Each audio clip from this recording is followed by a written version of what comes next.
I also have Engineer Adija there. And also I have Maureen.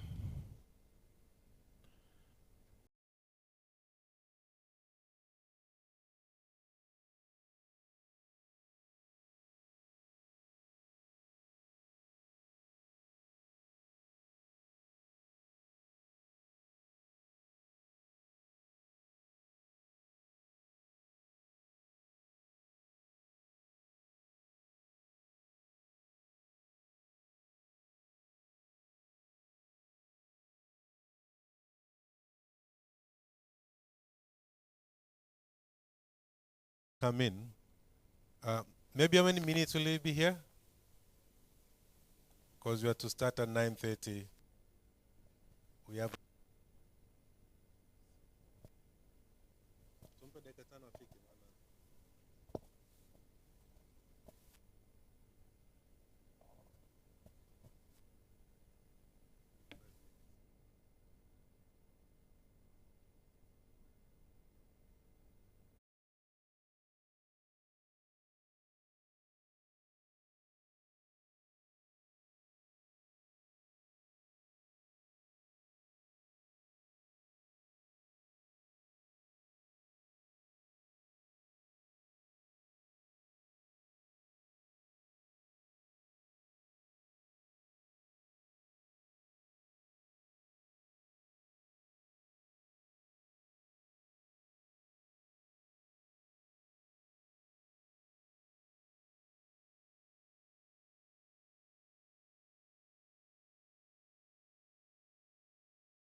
We are waiting for arrival of this our partner from Oasis Group.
without any further ado, I think the column is full now.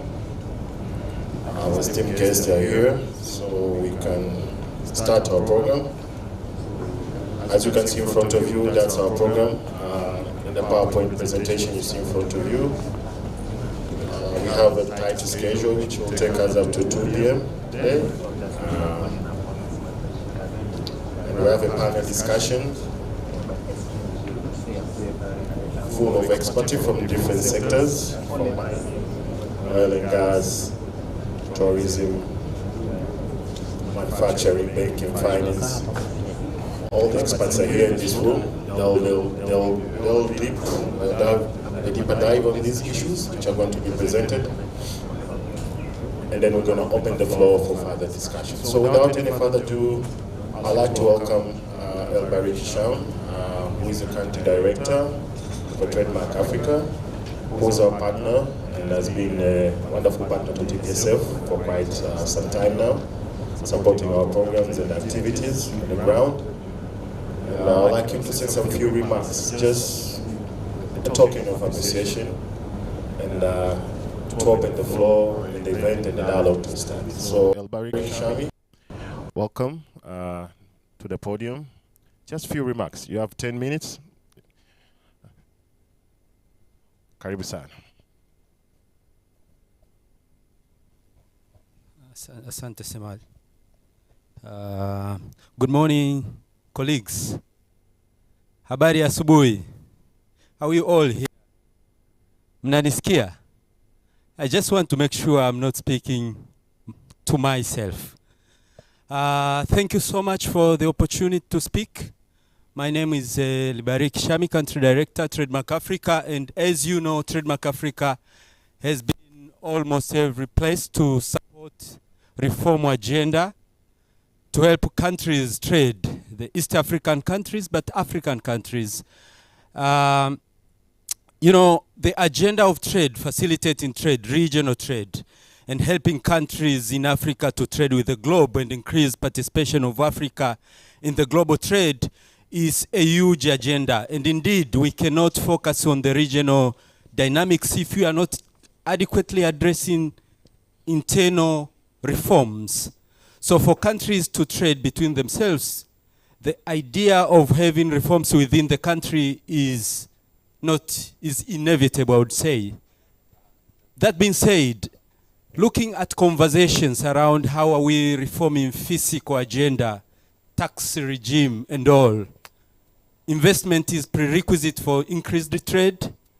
And if we don't have conducive environment for taxes and private sector to do trade, to actually invest, indeed we cannot grow trade. So this conversation is relevant because we want to hear what the real business people are thinking about tax reforms. Over 15 years, or close to 15 years now, we've been supporting Tanzania Private Sector Foundation to set up dialogues, public-private dialogue.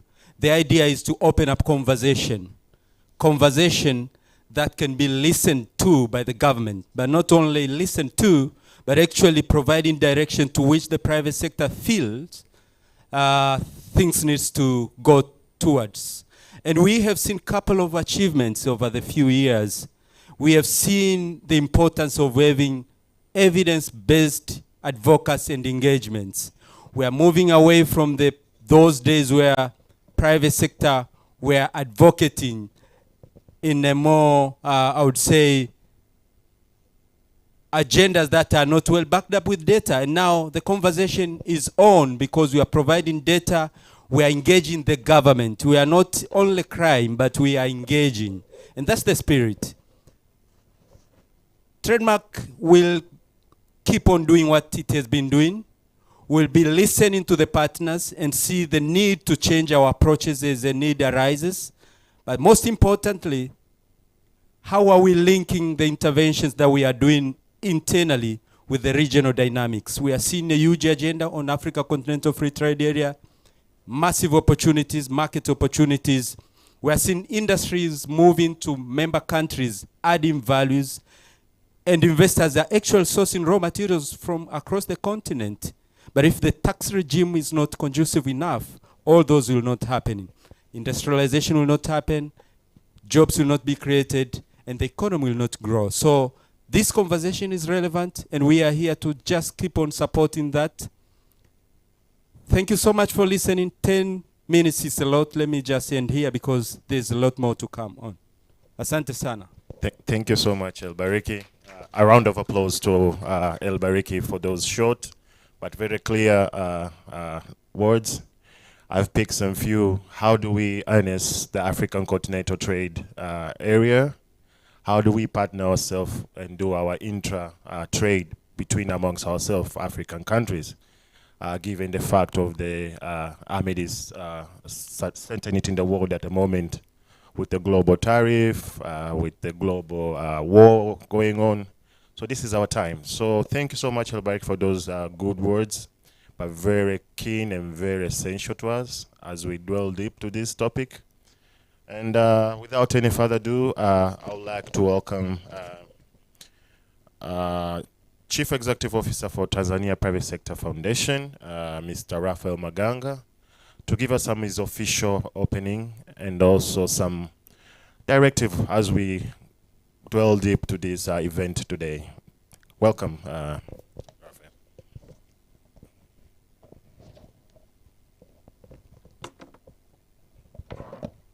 Thank you very much, Semali. Thank you for the introduction. Once again, good morning. People haven't had breakfast, eh? Thank you very much for this opportunity that you have given us as a Tanzania Private Sector Federation. I've noted we've changed the name from foundation to federation, but the foundation is still stuck in a lot of people's mouths. So you'll bear with us this year as we're doing through the transition. Indeed, members, it's a great honor to stand before you here today to welcome you to this event for the private sector analysis of the budget. It is a critical private sector budgetary review session, and this platform will offer a shared commitment to build a more inclusive, a more competitive, and a more resilient economy for the private sector. We, as a private sector, and our members here today, both physical and online, are not here merely to respond to the national budget that was presented last week, but to shape the narrative and propose refinement and to affirm our unwavering belief of the principle that we must anchor in our fiscal policy, that is taxing for growth and not for revenue. Let me begin my sincere appreciation to our strategic partners, our Oasis Group led by Mr. Stambuli Miovela, the CEO, who is here with us today. Your expertise and facilitation in today will be invaluable. We also thank Trademark Africa for the unwavering support over the last 15 years. You've supported the private sector in Tanzania in its fiscal process, all the way from collection of recommendation to the to the task force, all the way to the think tanks, and here we are today. We thank you, Alibariki, Shami, for your partnership. We do appreciate that. I've also noted we have a few of the board members of the Federation. We appreciate your support and your guidance throughout this time, and I hope that this engagement will be able to bring some very fruitful conversation into the room.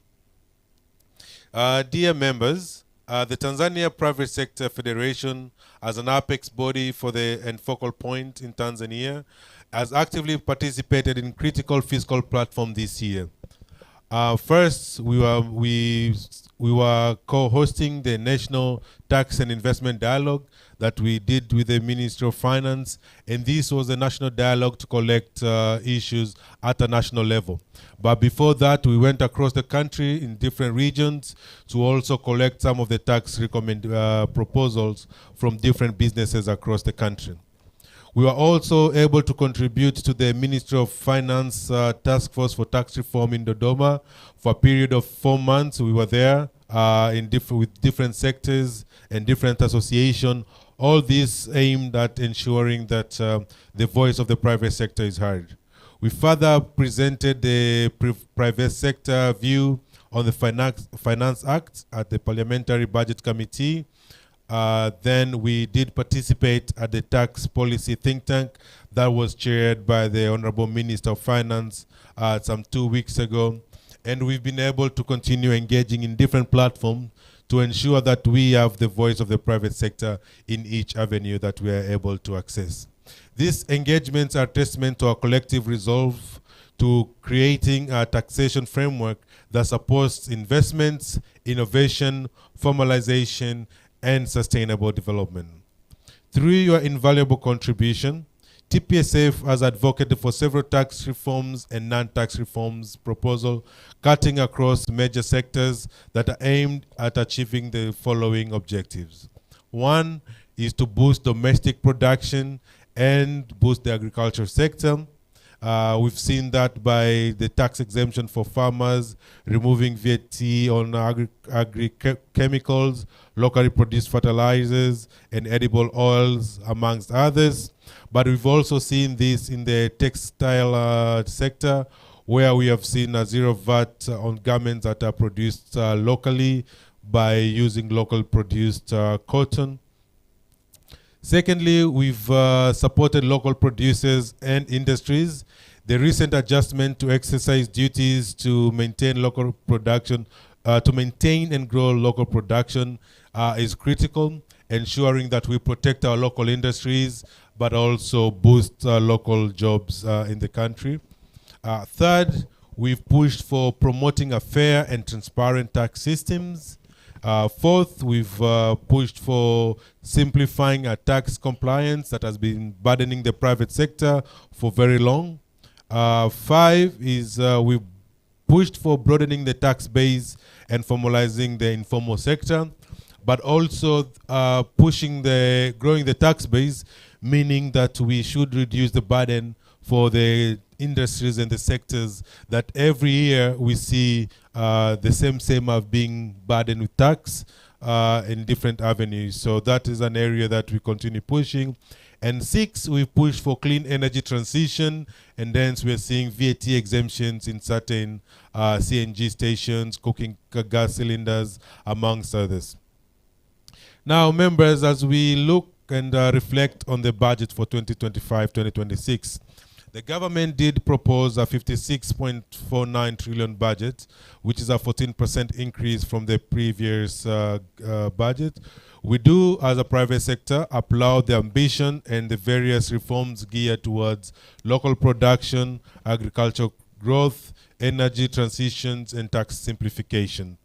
Through this process, TPSF has continued to advocate and succeeded in influencing a couple of crucial reforms, some that I've mentioned earlier, but others that we will note in our presentation when revenue. And what that taxation for growth means, it means encouraging reinvestments and not penalizing it. It means incentivizing formalization and not overburdening the startups. And it also means supporting productive sectors and not shrinking the TIGs. Let me offer two concrete concerns that the private sector budget veers away from this principle. And I know most of it will also be discussed during the various discussions at the panel level, but also when you are given the opportunity. One of the areas that is veered against this is the issue of withholding tax on retained earnings. It's an issue that I'm sure is it will cause a lot of noise in a lot of boardrooms from now if this issue has not been addressed.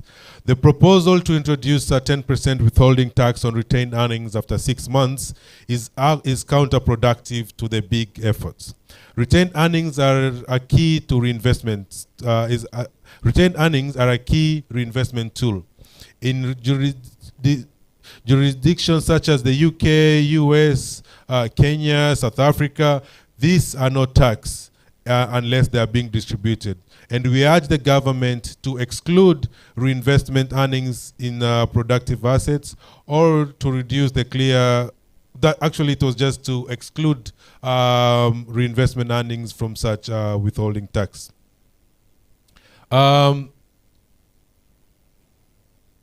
Therefore, we call upon the government to adopt a productive taxation lens where every tax policy is evaluated for fiscal yield, but for its not only just for fiscal yield, but for its economic multiplier effect.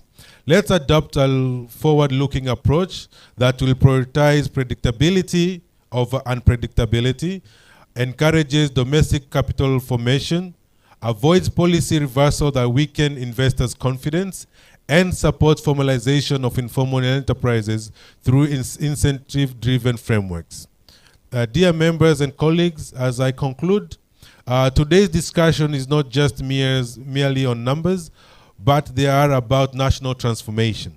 We invite all present here to actively contribute to this dialogue. TPSF will consolidate your feedback, and over the last 1 week, we've been able to sit in different platforms, and we have been able to collect this feedback, and will present a comprehensive private sector position that will be submitted to the government in the coming days. As you are aware, in the next coming days, in the top partners trade process group, let us together let us build a taxation system that promotes enterprises, creates employment, and delivers inclusive growth for all Tanzanians.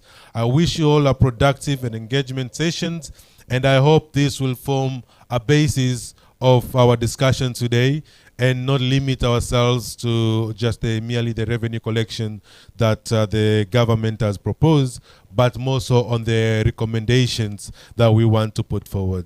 Asanteni sana na Mungu awabariki. Thank you. Thank you so much, Mr. Raphael. A round of applause to our Chief Executive Officer for Tanzania Private Sector Federation. Those are a very good speech. The key things which I've picked from that speech: predictability, stable, consistent tax system. How do we achieve that? That's why we are here. We have to discuss those. How do we reach to the level where we have a consistent, predictable, and efficient tax system? Without I know that some people have come here, they're still in the sleeping mode, so I think we'll take a break, health break for tea. We'll have like 30 minutes for tea, and it's back in the room here, so it's 5 minutes. So I'm being told that everyone can take its tea and refreshment, and then come back at the table, and then we continue with the detailed presentation of the budget analysis. Is that okay with everyone in the room? Okay, let's have those 5 to 10 minutes when we grab our tea or coffee, and then come back, and then we will start with the detailed analysis of the budget 2025. Thank you, everyone.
the budget for 2024 and also detailed analysis of the budget which was read last week by Minister of Finance. And this will be presented by the Chief Executive Officer for Oasis Financial Service Limited, who is our partner today. We've partnered together for this event. Calling Mr. Stambuli Muyovela. Please, the podium is yours. You can come in front if you want, or just everyone you can come and present from here. So welcome, Mr. Stambuli. CPA Stambuli. Sorry, it's like doctors. Without saying doctors, they get annoyed. So CPA Stambuli, welcome front. The podium is yours. And this will take us 30 minutes of presentation. He's going to dwell deep into the budget which was presented and also the performance from the last years. And then we'll leave the floor open. I'll leave, after that I'll welcome my colleague from Oasis who will take over as a moderator. It's called Mr. Frederick Kachira. And then he's going to call the panelists in front of you and also introduce them and their professional experience, and then the discussion will start from there. So, Mr. Stambuli, welcome, and the floor is yours. Karibu sana. First of all, good morning, all. I hope all you are doing fine. First of all, I would like to thank TPCF and all members for joining us today to discuss this budget insight for 2025 and 2026. As Oasis Financial Services Limited, we are dealing with tax advisory. This is our principal economic activities. And as you know, the tax is an important organ in fostering our economy. But let me go straight forward to the 2025-2026 budget outlook, and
Tanzania budget 2024, the main agenda, they are saying that it is said that to double domestic resources mobilization, but also economic inclusion. Now, for economic inclusion to be well implemented or to be well achieved, a lot of sectors should be included. Number one, how agriculture is going to contribute to economic inclusion. While on the side of processing, export, we are not doing good. We were expecting a lot of to be done from the agriculture side. Therefore, we will contribute our inputs on this 2025 budget, how agriculture should participate, or how the budget should be done to make sure that the agricultural sector is being catalyzed to help to improve the GDP of the country. But also the budget is focusing in job creation priority. We are expecting a lot of investment, direct investment, and the domestic investment to grow in this 2025 through different approaches which the government has highlighted. But also there is a challenge on the same budget.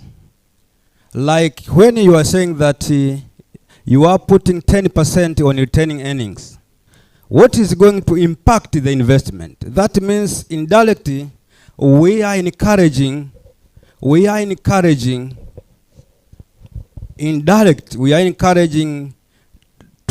to pay dividend to the shareholders. That means we are discouraging investment. When you are encouraging paying dividend to shareholders, that means we are our cash outflow to the company, to the entity that will be going out. And this in one way or another, it's like double taxation if dividend is not yet paid. Because 30%, this returning earnings is already suffered 30% of the corporate tax. Now, before distribution, you are also adding 10% on withholding tax on undisputed profit of the same profit which you have, which it has already been suffered taxes. This means that it's like double taxation on the same income which the taxation point has not moved to another step. Because taxation should be charged on different tax points. If you have already charged on corporate tax, why you are now charging again on the retaining earnings which the taxation point has not moved to another step? And this is a narrow view. According to our view, this is a narrow view. Why? Because when you reinvest, we are expecting to create more employment, we are expecting to create more profit, and we are expecting to have more assets which will be generating more returns. At the same time, the government will be earning more taxes on the same. But this matter, it's like they have been traded with Section 11, with Section 12 on thin capitalization. Because when you read the Finance Act, it has broadened the definition of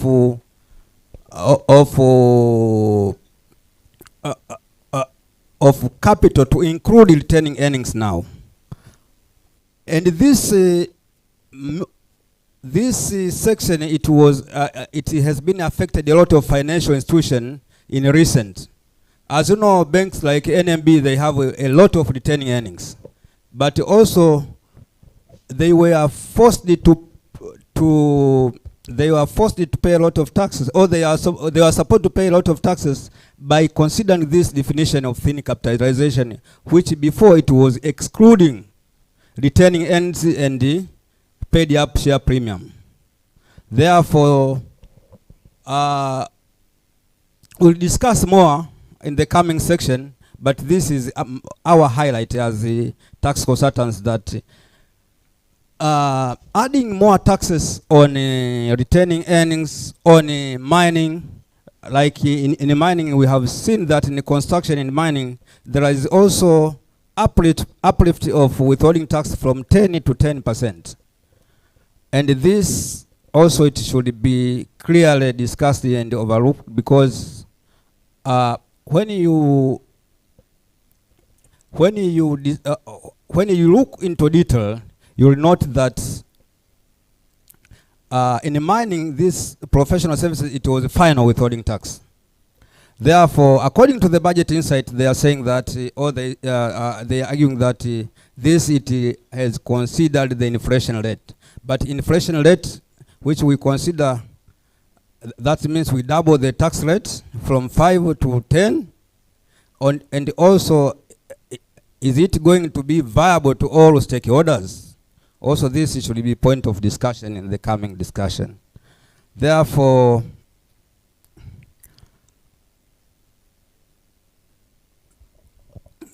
also for the nominal GDP, in 2023, GDP it was 79 billion, equivalent to 1.2, equivalent to 1,200 per capita income per person, dividing by 63 million person in our country. When you go to this budget, you will note that there are few initiatives which it has been taken for the government to make sure that different sector is growing. Even in the tourism sector, introduction of this insurance for tourists, if you compare to the other country, they are still not, they have exempted or they have waived to this. This means it encouraging many tourism to travel to their countries. Like Kenya, I don't think if this tax type is there. And when the tourist is doing a budget, is considering a lot of factors, including all these minor costs. Therefore, we are expecting this also to affect tourism, like in Arusha, in Zanzibar. Therefore, we should discuss and see the impact on the economy, how it is going to impact this. But also,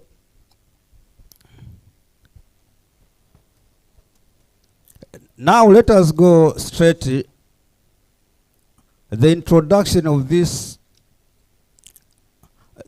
the government budget, how it is going to affect a lot of any cross-cutting sectors. Like in insurance, there is an increase of 5 to 10% on withholding tax on reinsurance premium.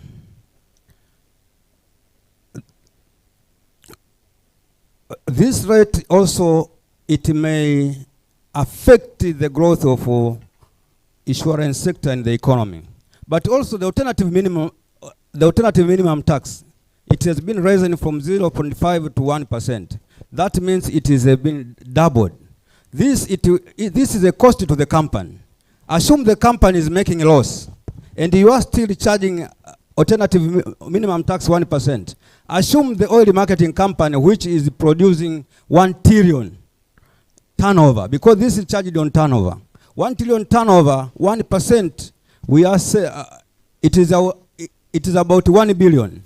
At the same time, we are making a loss. At the same time, we are required to pay a 1 billion tax as a cash outflow. Therefore, also this we need to discuss in detail how it's going to affect the other sectors in the economy.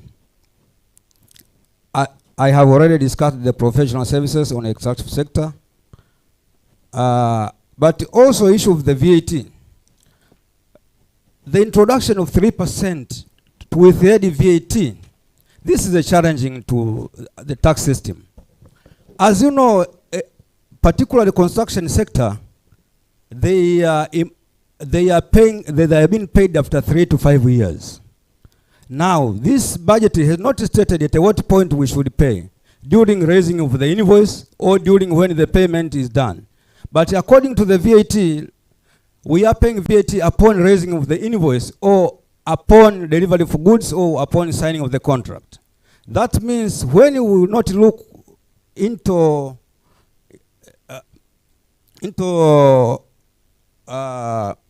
keen of this matter, it may affect a lot of company in terms of cash flow. Also, we may be supposed even to go and seek for the loan to pay for the government tax, while we are only acting as an agent. Because VAT and withholding tax, we are acting as an agent. It is not our taxes. Therefore, in the construction sectors, mining, and a lot of business, which it is paying taxes as an agent, have been affected a lot by this. That's why even professional services on accrual, it affects a lot of business until today. When you expense and you have not been paid, you are supposed to withhold and pay the withholding tax. Now we need to discuss in detail how this withholding tax on VAT 3% it will be going to be collected upon issuing of the invoice or upon payment of the or upon payment of the money. Also, issue of integrating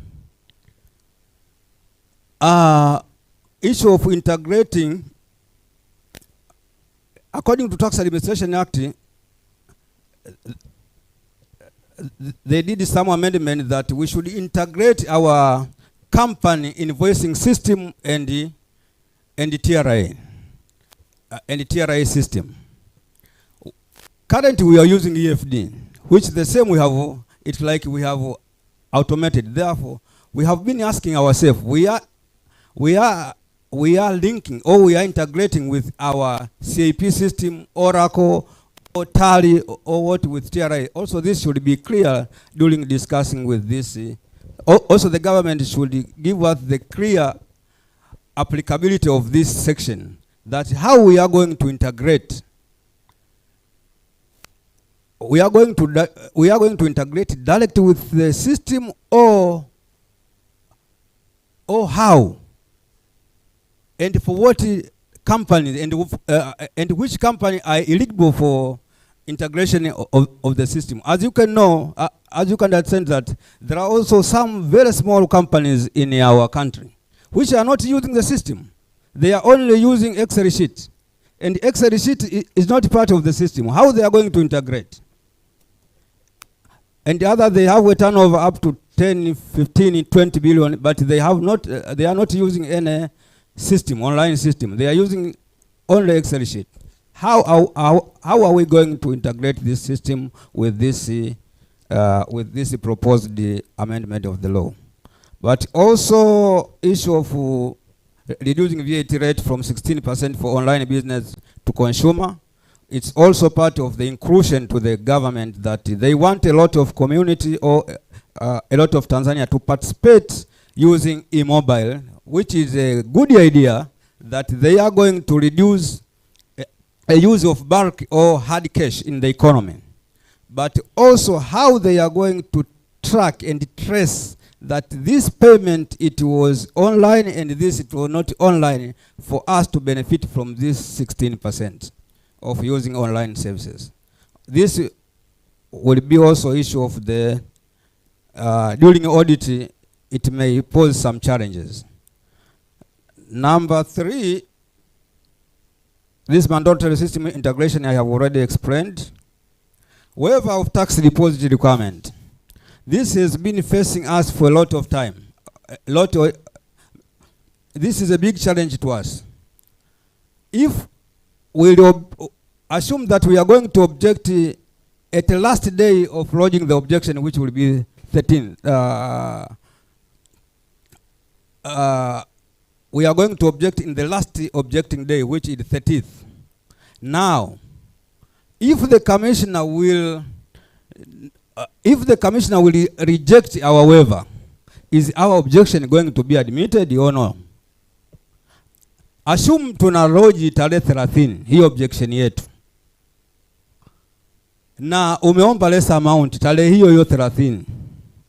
Je, commissioner akikataa kusema sipokei hiyo amount, je, hiyo objection yako itakuwa admitted au hapana?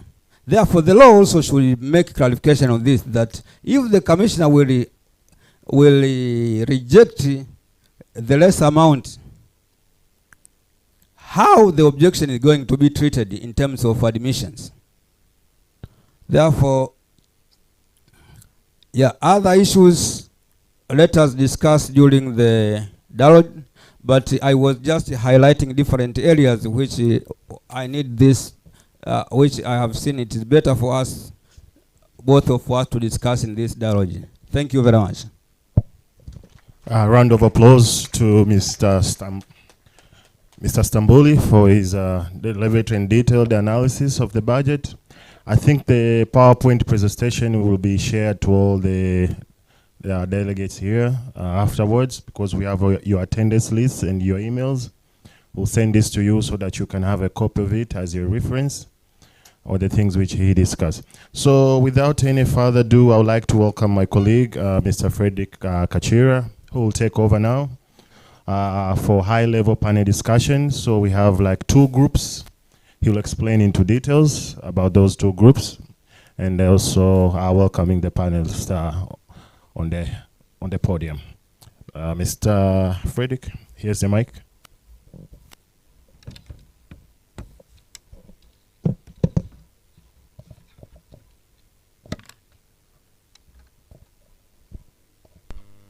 Good morning. I'm fine. I don't know about you guys. You all okay? I'm very grateful to be standing in front of you.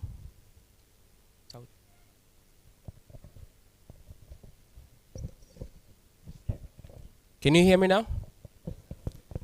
I'm grateful to be standing in front of greatness, great people, and to stay ahead this panelist discussion. And as Mr. Semali has said, that we're going to have 2 groups of discussion, just for the convenience of space, because a lot of great people in just a few spaces, so we're going to go in 2 batches. So first and foremost, I would like to welcome CPA God Victor Limo. Well, he is the chairman of the Tax and Finance Committee, the Tanzania. Ms. Michelle Kilpin. Ms. Michelle is the first male managing director in Tanzania Breweries Limited, TBL, in its 90-year history. She's bringing over 19 years of experience in the company. Her leadership, she's been leading in Zambia and South Africa. And last, I would like to welcome Mr. Timothy Mbanga. Mr. Timothy is Executive Director of the Agricultural Council of ACT, the Agricultural Council or ACT, and is bringing extensive expertise with agriculture policy initiatives. You're welcome, sir.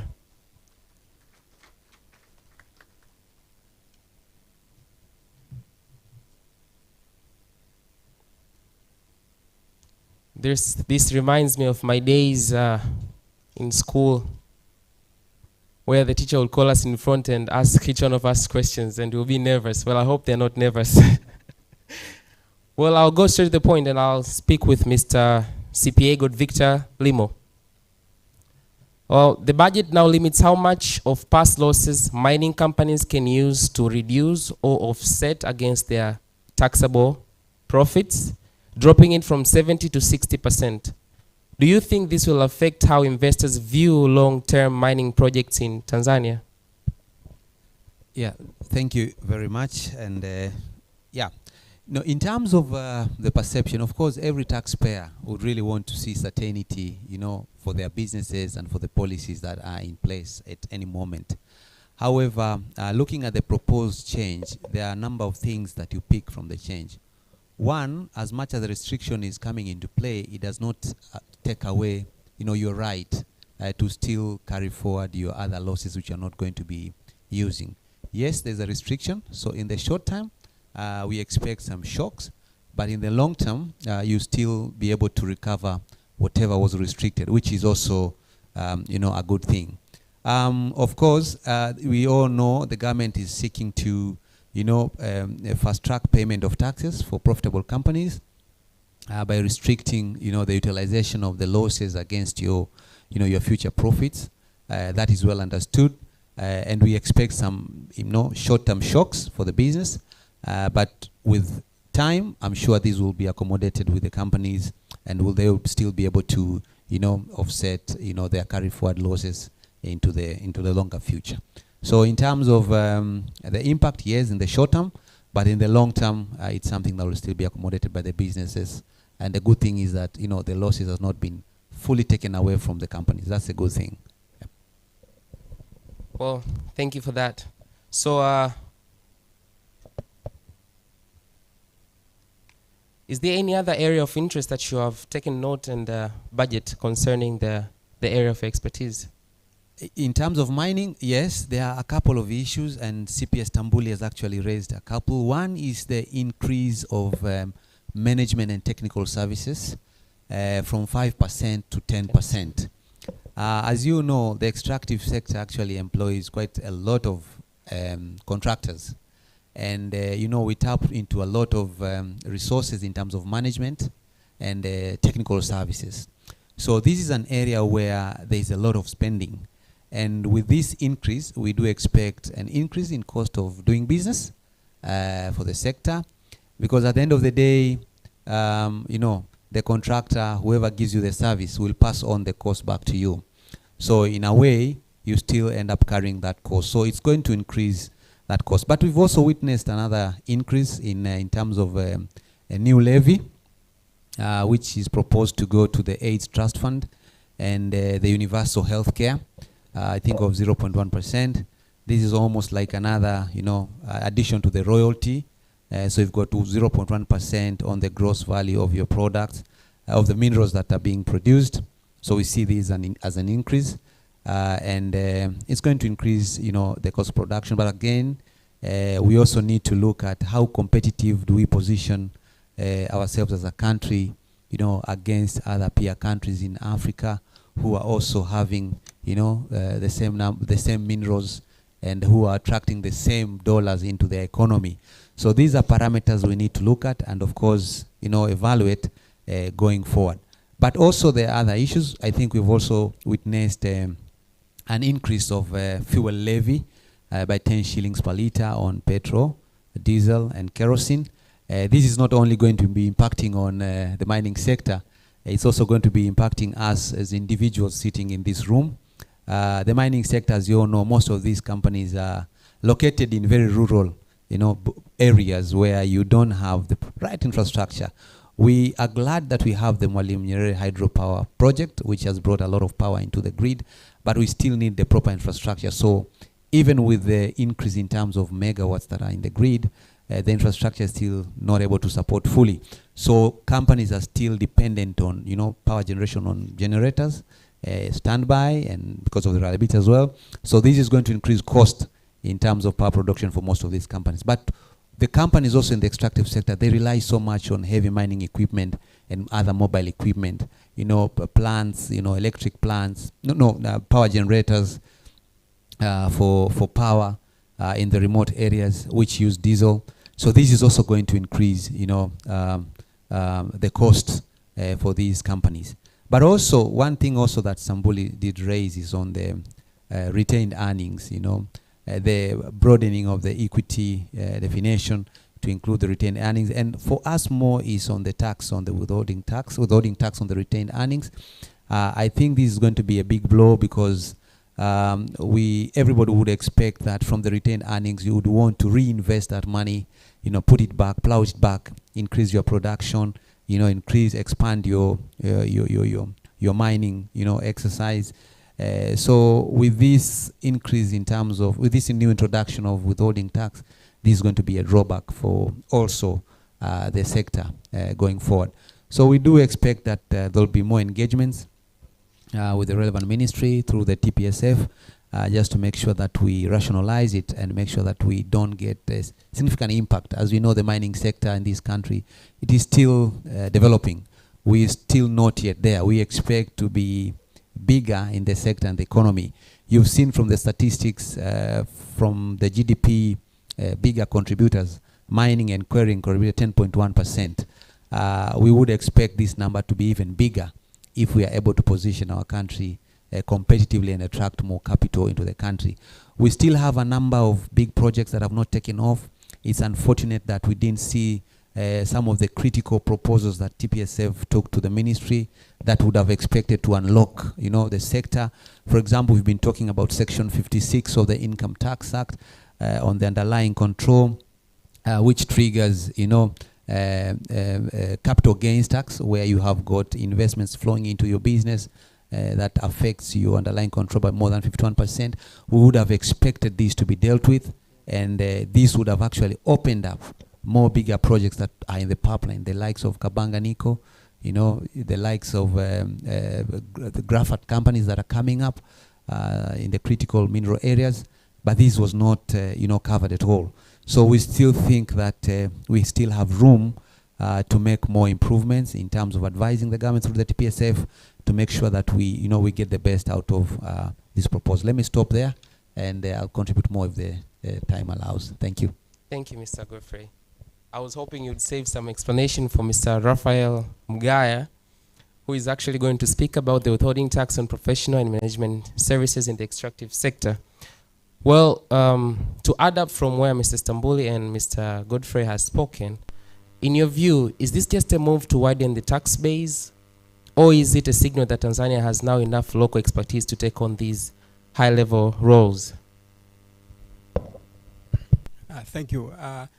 I think that it's a move by the government to increase the collection, but in fact it will definitely end up raising costs to the companies, because all professionals, or those who are providing technical services, they will have to actually factor the increased withholding tax, so that to make sure that what they're supposed to earn in that assignment actually is reflective of their services.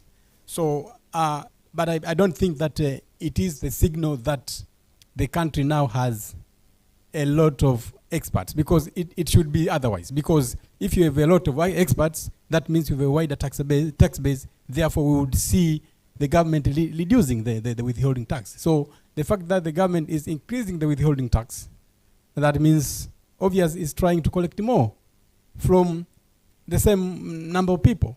So if local experts were expanding, even if you reduce the rate, that means because they are increasing, then the net effect will be the same. That means the correction will not reduce.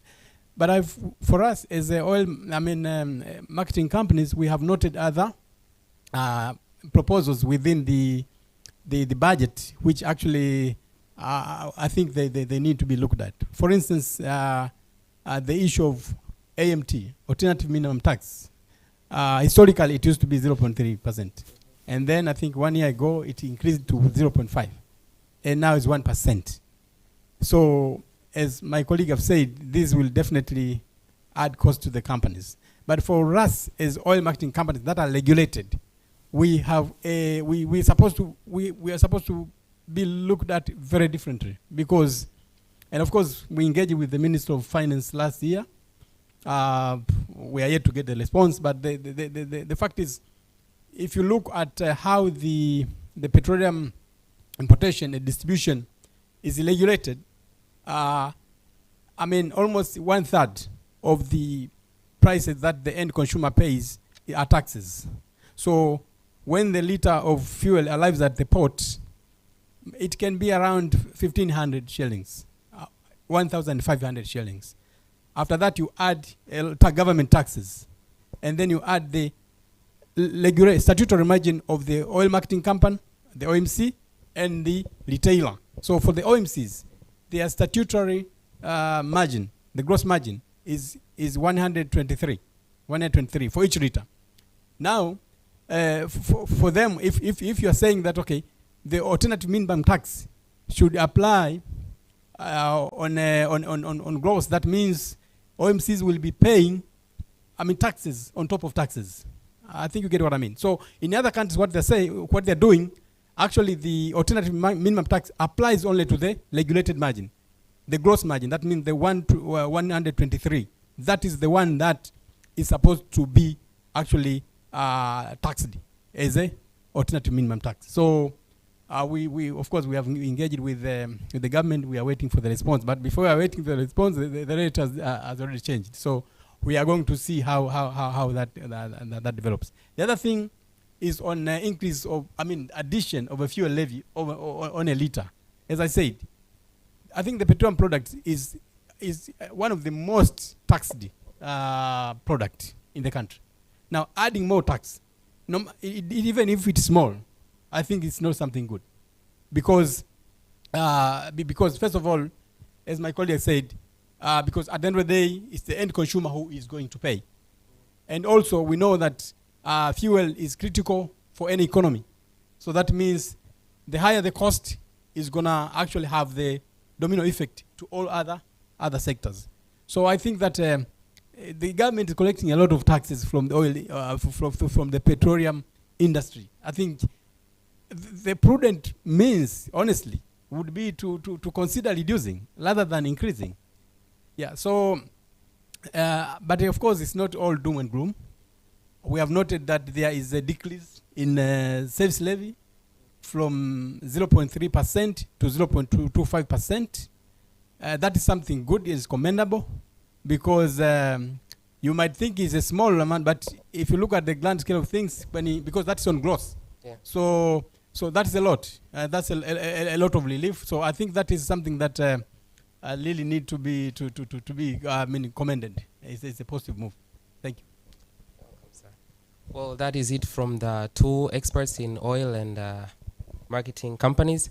Well, as I recall from Mr. Stambuli's presentation, he kindly spoke about the agricultural sector, pointing out that the government did not really speak, the budget or the bill did not propose a lot on the agricultural sector. What we'd like to hear from the agricultural expert, Mr. Timothy Mbaga. From your expertise in the sector, what are the implications of the proposed 2025-26 budgetary reforms in your sector? And how best does it favor your operations in Tanzania? Thank you. Good morning, everybody. Yeah, in our case, we are shocked with the budget. It is the first time in history that to see the agricultural budget going down, while the economic growth this time around, even the national budget has increased by 13%. But the agriculture, especially the Ministry of Agriculture budget, has even gone down compared to last year. Last year we had about 1 trillion 200 billion for 80, huge burden to the farmers. We're insisting about the marketing and the marketing system, but for sure, farmers, they cannot be able to take their crops to the market because the cost of transportation is going to be huge. So I think that's the thing that we're going to ask the government to look into it. So that, because as we have seen even in the introduction, that agriculture is contributing about 26% of the GDP in the country. It's the hugest contribution compared to any other sector. So we need to be very, very, very, very keen when we do some decision which is going to affect the agriculture. But that's the bad side of it. But actually, if we look at the positive side of it, we have seen a lot of reforms. We have seen some measures in fertilizer. Last year we were asking them to zero rate the fertilizer producing company, not for the single year, but at least 3, 4 to 10 years. And this time around they have listened. They have put the zero rating, the VAT zero rating, the fertilizer producers for at least 3 years, but we are still asking them at least to be minimum of 5 years, because the investor, if you ask somebody to come and invest and then you say I'm giving you the 3 years and then I'm going to relook into the policies, then somebody will lose the confidence. So we are trying to ask, actually we ask them to give them at least some more years, and we have seen even the impact of it. This time around, the production of a local fertilizer in Tanzania has increased from 30,000 metric tons per year. Now we are about 150 metric tons, 1,000 metric tons per year. So I think With that move, probably we're going to have very soon in 1.2 million, of which is the target of our country to produce the local fertilizer. So we are happy with that. Even this insecticide and the pesticides, agrochemical in general, there were some agrochemicals of which of multi-purpose use. They were charged the VAT, but this time around, then the government have waived it. Another area of which we are happy with is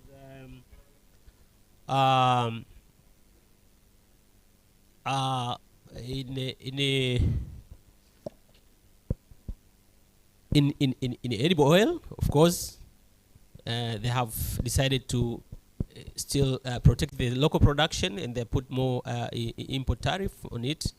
And also the tire for tractors and the sugar industry also, they have at least, because last year it was a craze to this industry, but this time around they have decided also to protect it, the production, local production. We are almost there, of course. We are almost producing 100% of our demand. So I think if they will continue with this measure, I think in 2 years, 3 years to come, we will be exporting sugar a significant amount to other countries. So we are also happy, and also the subsidies now continuing for the seed and fertilizer as well. But we have a comment, especially in the livestock. They have decided to relieve a bit on exports levy for the exportation of livestock to neighboring countries. Now they have relieved it from 31,000 to 30,000. That is insignificant. I don't think if it make a impact. So I think probably have to reduce more export tariff. But also during the introduction, somebody was talking about one of the key challenges in agriculture is low productivity, but also the processing is at very low. But here you can see they are putting they are putting input duty on the locally processed sausage and the clips. So it's better they remove completely this kind of exercise duty for the local production, and then they put that duty for the importation. So the same to the fishery industries. I think here is where we are going to have some problem, because now they have reduced significantly the importation duty or levy for the importation of the fish product from $2.25 per kilogram to $0.50. So we expect if there'll be the massive importation of fishery product in expenses of our local production. Meanwhile, we are trying to promote the local production, the aquaculture in the Lake Victoria. So I think we're gonna see the big fall in that areas. So probably they have to look on how they can protect the local production and the local investors, because there are so many people who have come for the investment in this area. So I think we are going to ask the government to think on how they can look at, because that reduction is so significant. Otherwise, you cannot produce, you cannot compete actually. We cannot compete with the external markets. You see, we cannot compete with the Chinese fish which are coming. I'm staying in Gambonia. I can see in those years we were almost killing our industries, but now we are going back again. I think we need to look on how we can see on how we can protect our people. Otherwise, I think we are expecting an increase in disbursements if they have decided to reduce the budget. Thank you very much. Oh, thank you, sir. That was a meaningful insight. I should consider starting my own fish farm, I believe. So saving the best for last, Ms. Michelle Kilpin. Well, in your own words, what is your general perspective of the proposed 25-26 budgetary reforms on the economy? Thank you. I think I'll start by saying that the budget highlights a definite deliberate push towards macroeconomic stability, inclusive growth, and a shift towards self-reliance. So we're seeing that the government is prioritizing investments in infrastructure, as well as agriculture, education, energy, which really does support the enabling environment required for the manufacturing industry. And I think in particular, I'd like to highlight just a few of these things. So in terms of energy efficiency, we've seen the Julius Nyerere hydro project almost completed now. And we expect once it's operational, this will lower tariffs and enhance stability So we look forward to that, whilst the reality on the ground, and I think mentioned also by my colleague in mining, is that we still struggle with stability in terms of power supply, recurring outages, and a lot of this is linked to aging distribution infrastructure.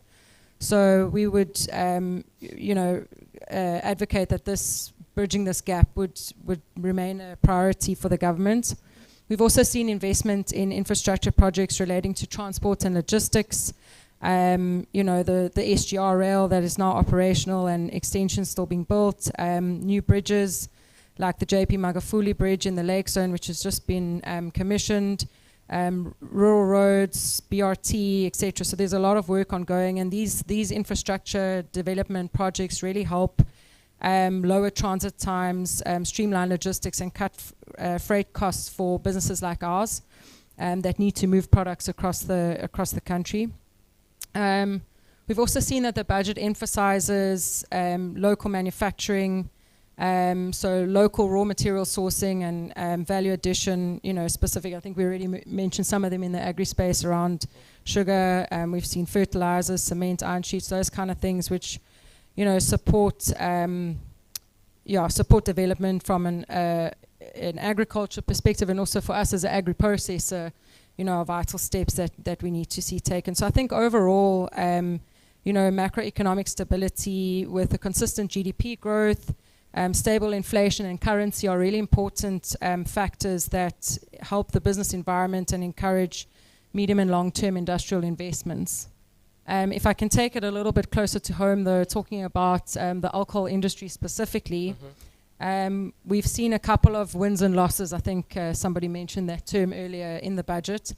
And starting with just one of the losses, we've seen an excise increase in beer of 20 shillings per litre, wines and other fermented beverages of 30 shillings per litre, and then for spirits, 50 shillings per litre. And, whilst this is coupled with the 10 shillings on the fuel that was also mentioned by my colleague in the mining sector, and these additional excise duties are introduced to finance key public health initiatives, specifically the Universal Health Coverage and the AIDS Trust Fund.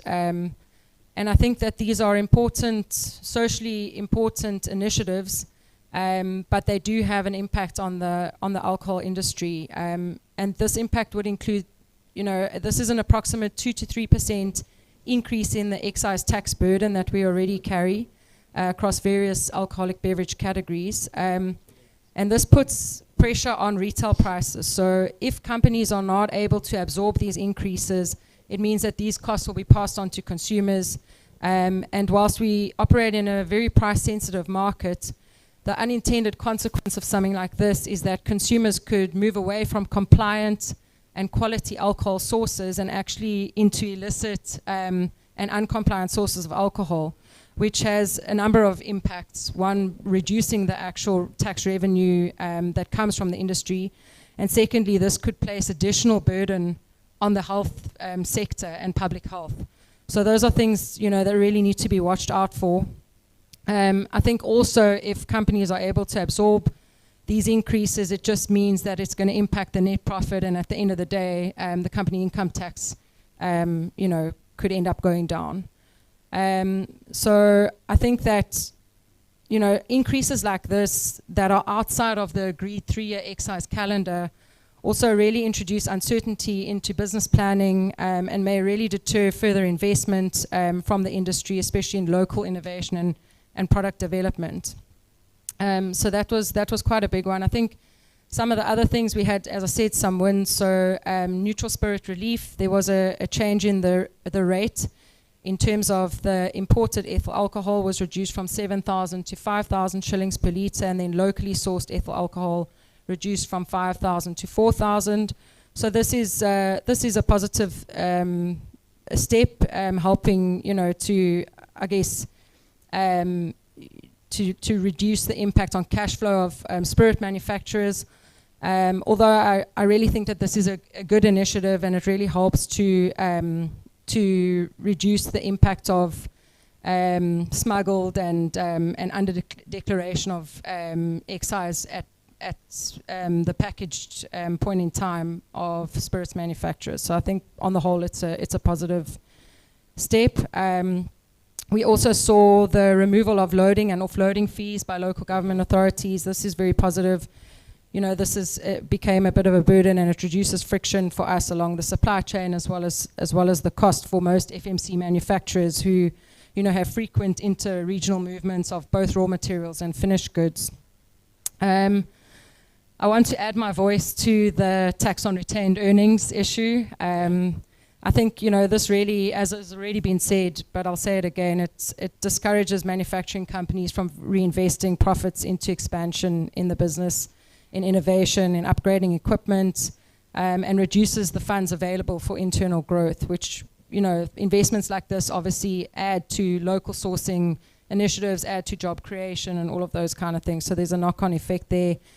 And I think that, you know, smaller manufacturers might even be disproportionately affected as they rely heavily on retained earnings due to limited access to external financing. Yeah. So we also agree that this one should be relooked. And then I think I'll just close by saying that, you know, the industry had agreed this 3-year tax calendar with government, which would have seen the next excise hike in alcohol or alcoholic beverages only next year. So these excise increases that we've seen now are outside of this agreed timeline, and the impact is that it undermines the fiscal predictability and planning, and without any consultation at all with the sector, you know, it really weakens the foundation for cooperative regulatory planning.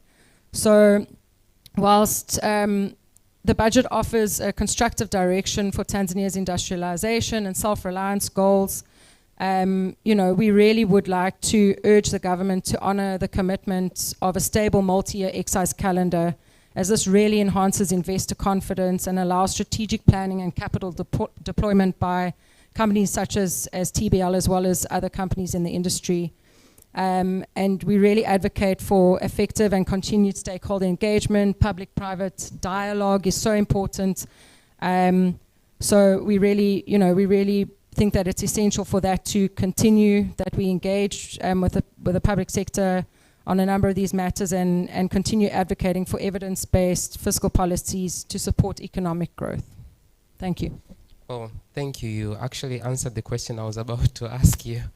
Well, if there's anybody with questions from your side, please.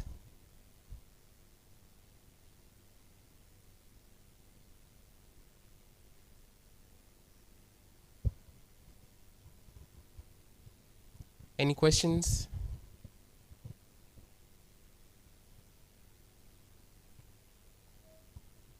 No, I think you guys are well understood, and I think they share the same burden you're having.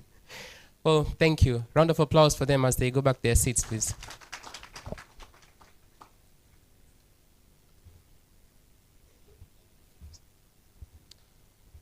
Well, the most spoken of topic has been the withholding tax. So I would like to welcome Mr. Dan Tandasi. He's the Director of Research, Policy and Advocacy. I think he's well fit for the withholding tax concept. Round of applause for him, please. I'd also like to welcome Mr. Eli Rehema Baturo. He is the Executive Director.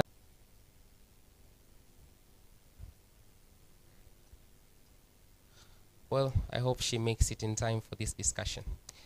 So, guys, welcome. I'll begin with Mr. Dan Tandasi. I know you know the topic already. It has been spoken of by the previous panelists. So, considering the proposed 10% withholding tax on retained earnings after 6 months, what are your thoughts on how this could shape the banking industry's decision between retaining profits for growth versus distributing them as dividends? And additionally, might this influence banks' expansion strategies, potentially leading them to report incomes in different tax jurisdictions? Thank you very much for the question. I think this is a new practice, the new law, proposed tax policy in Tanzania. So it has really come as a shock to the banking industry, because I'm from the banking industry. I know the same issue has been discussed by other players from other sectors, but for us it's a really huge shock. because especially considering the fact that our banking sector, much as it's performing very well, it has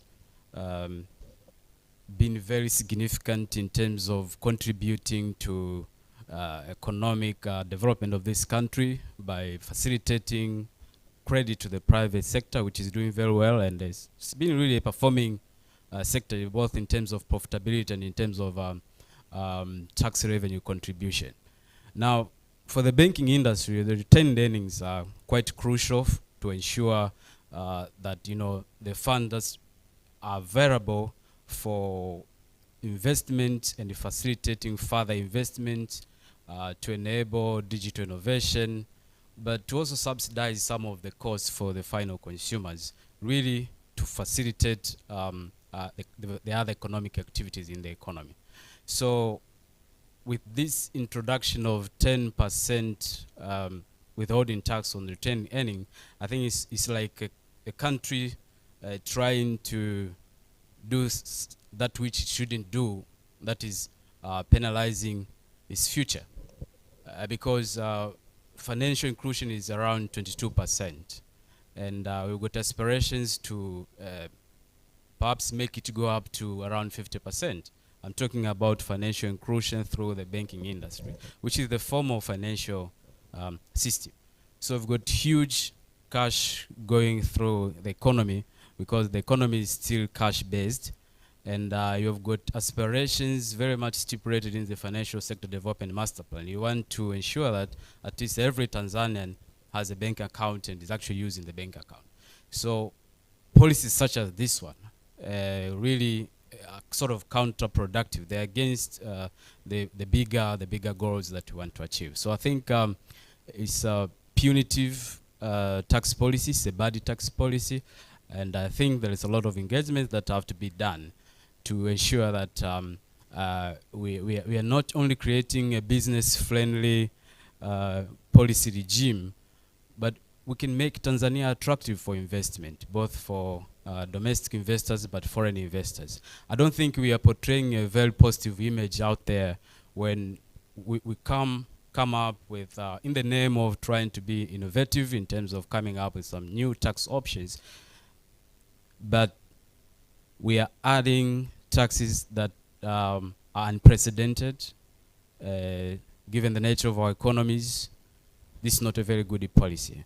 And while the other regional peers are trying to improve the business environment by making sure that the tax regimes are affordable, we are coming up with these unpredictable tax policy that have never been implemented before and have never been tested. So I think it's punitive, it's counterproductive, and it's going to affect the capacity of the banking industry and the economy at large to reinvest and support economic activity, especially for us. The other thing that I want to connect with that, the introduction of the withholding tax, 10% on retained earnings, is proposed, but at the same time, retained earnings is added back to the definition of equity when it comes to all matters of ethnic capitalization. The challenge here is the definition of debt still includes deposits. Now, for us banks, deposit for banks are like the way raw materials are to the manufacturers. For us, that's our core mandate, mobilizing deposits so we can facilitate credit. But again, deposit is part of the debt definition when it comes to the debt to equity restrictions. Section 12. Section 12, and I think that is against the purpose, because the banking industry core mandate is mobilizing deposits, then issuing credit. So keeping it in the definition of debt, but at the same time adding a 10% withholding tax to the retained earnings is very punitive and is going to go against the purpose of financial intermediation that is our core mandate. So I think we need to do a lot to do away with these two tax policies, but also do some adjustment in the ethnic capitalization issue. Thank you. Well, that was even more insightful. Thank you, Mr. Dan. So I'll go straight to Mr. Eli Rehema Maturo.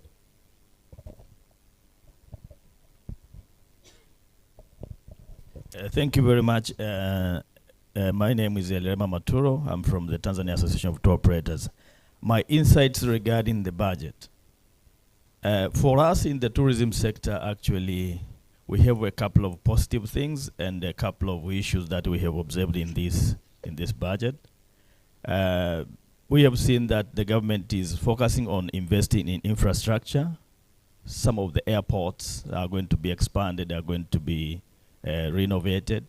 This is very key. We have seen budget being allocated for improving road network in the country. This is very positive because seamless accessibility for the attractions we have is very, very important for our tourism sector. But again, we have seen a move where Minister of Finance has understood our issue, where the conservation institutions in this country were having a big problem of financing their operations. We had issues last year when it was peak season, where roads were not maintained. We had issues where these institutions were not even managing to fuel the equipment that they have to maintain the infrastructure in the parks and different places. But now, being given opportunity to retain some of the revenues that they produce, this might make sure that might sustain financing of these infrastructures. But we were shocked when we saw the introduction of the mandatory travel insurance to all tourists coming to this country. To us, stakeholders of tourism, that's just another tax. It's completely another tax in the name of travel insurance. And this will create some kind of incompetitiveness of the destination. Why? Because look at other destinations that offer similar product like us. They don't have such kind of redundant fees or taxes. If you look on Tanzania on the world map in terms of tourism, we are already expensive. So we don't need to start adding some other additional taxes in different names to make us more incompetitive, as the business is very, there's a lot of competition out there. What is our take? Our take is we are trying to advise the government that we have to be very clear. This sector is one of the successful sectors in the country. If you look on the sector that the Tanzania is doing good, it's tourism. But when you have a sector performing very well, you don't need to penalize it. You need to make sure that you grow it much better. You put in strategies and policies and regulations which will even grow that sector to the next level. So each and every year, we have new taxes, we have new levies, we have new fees, we have new charges being introduced into the sector. Why don't we give us a break for at least 5 years, and then we see where tourism will take us as a country? You can see even from the current figures, we have grown our tourism to 5.3 million, both domestic and international.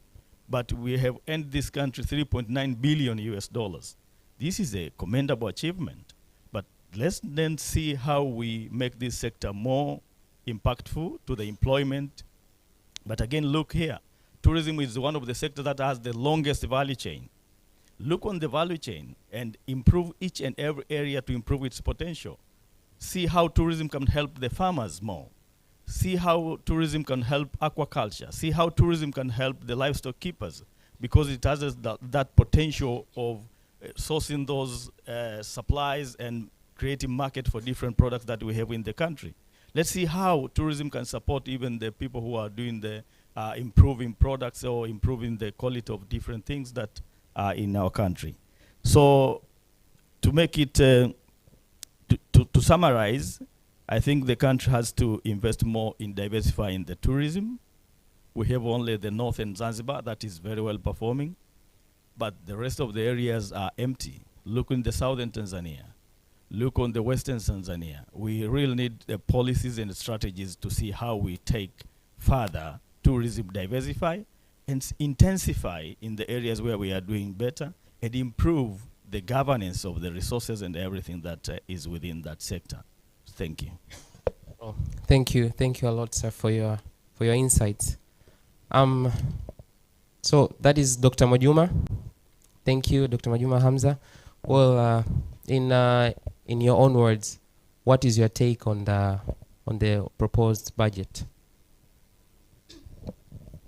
Yeah, thank you very much. Good morning, everyone.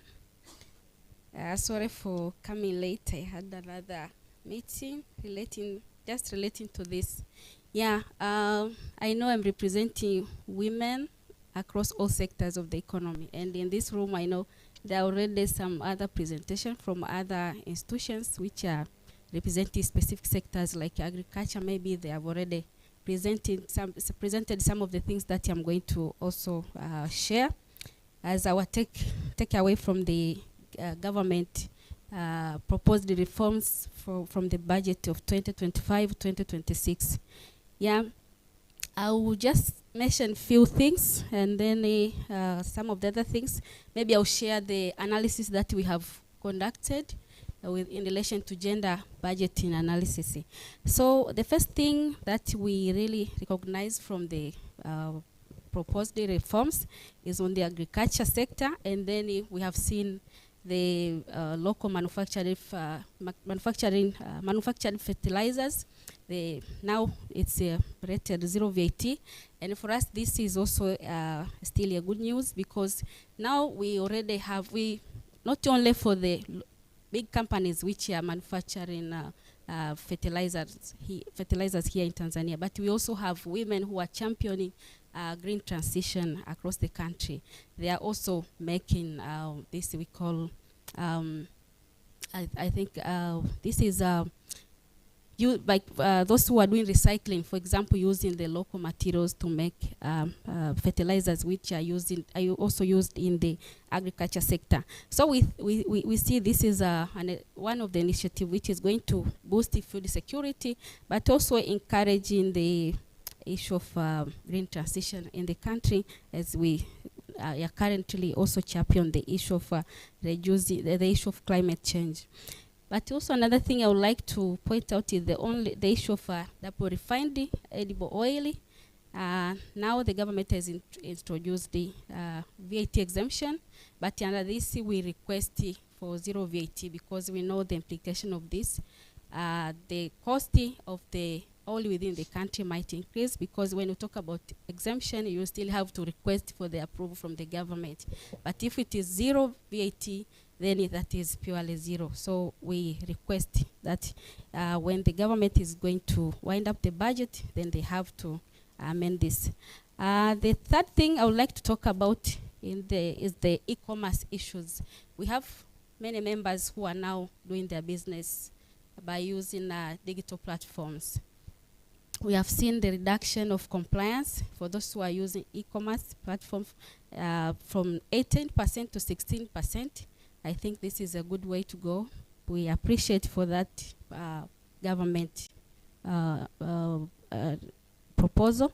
We hope it will keep helping our business people who are now trying to make sure that they simplify their way of doing business, instead of now going to, it's not now with the competition around the world, you don't have to go to them to have people doesn't want to come to the shop to see what you are selling, but they can just go online and see your product, and then you can do business with them. The fourth area that I would like also to talk about is the issue of clean cooking energy. We have seen the government from the president level, she's championing the issue of clean cooking energy.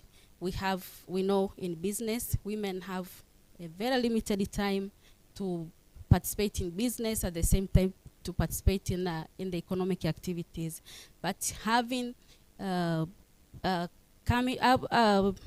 using the clean cooking energy, it facilitated some of the domestic things. So it's easier for them to manage time and to get more time to engage in business activities. So VAT exemption on the clean cooking gas tanks, for us this is an opportunity that is going to complement on the other factors that influence the growth of women's business across Tanzania. And another thing is on VAT on digital online platforms. which has been also introduced. So our worry is that not all the digital platforms are charging people. Some of the platform, for example, us, the WCC, we have the iSoko platform where women, they just advertise their products. So they advertise, but when it comes to sales, they have to communicate directly with the buyers. So it doesn't own anything, any transaction within the platform. So if you charge us, for example, or any other platform relating to this, it means that we will not be able to, to pay for that. So maybe the proposal need to be more clear which kind of platforms they are talking about. There are platforms where people, they really charge people. You have to pay so that you can access the service. For example, if you want me to advertise your business in my platform, you have to pay first before I advertise. But for other platforms, they are just there to help the SMEs to promote their business. Another thing which we have also seen as a proposal from the budget is with relation to OSHA.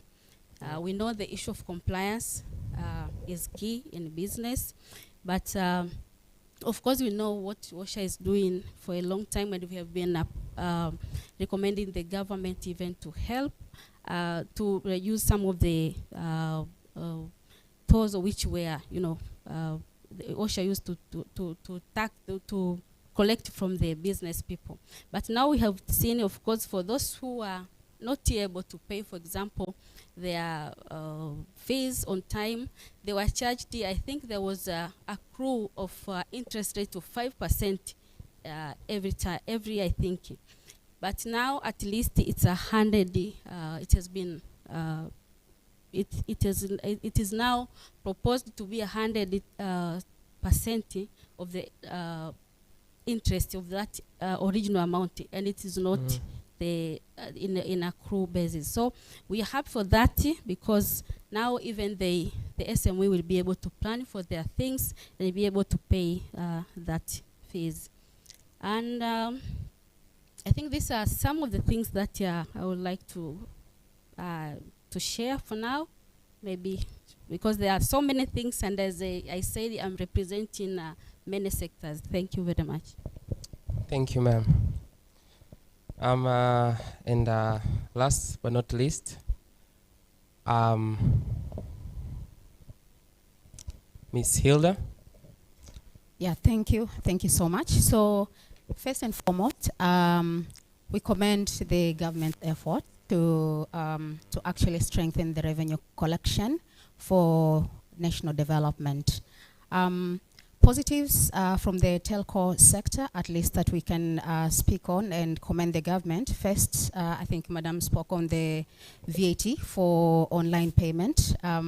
This is commendable, as certainly it will drive the financial inclusion, as well as it's probably will reduce the burden on the tax administration part.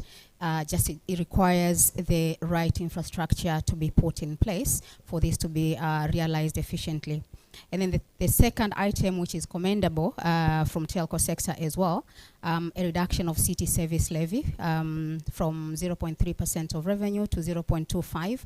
And I think it's commendable because directly it reduces the costs that the telco sector still incurs in running the company, from ensuring the quality of service, as well as in expanding the infrastructure to advanced technologies, but also to reach as many people as possible. However, from the telco sector, I think our key request is for a reconsideration of the increase in excise duty from 17 to 17.5%. So just some context. Telco sector is heavily taxed.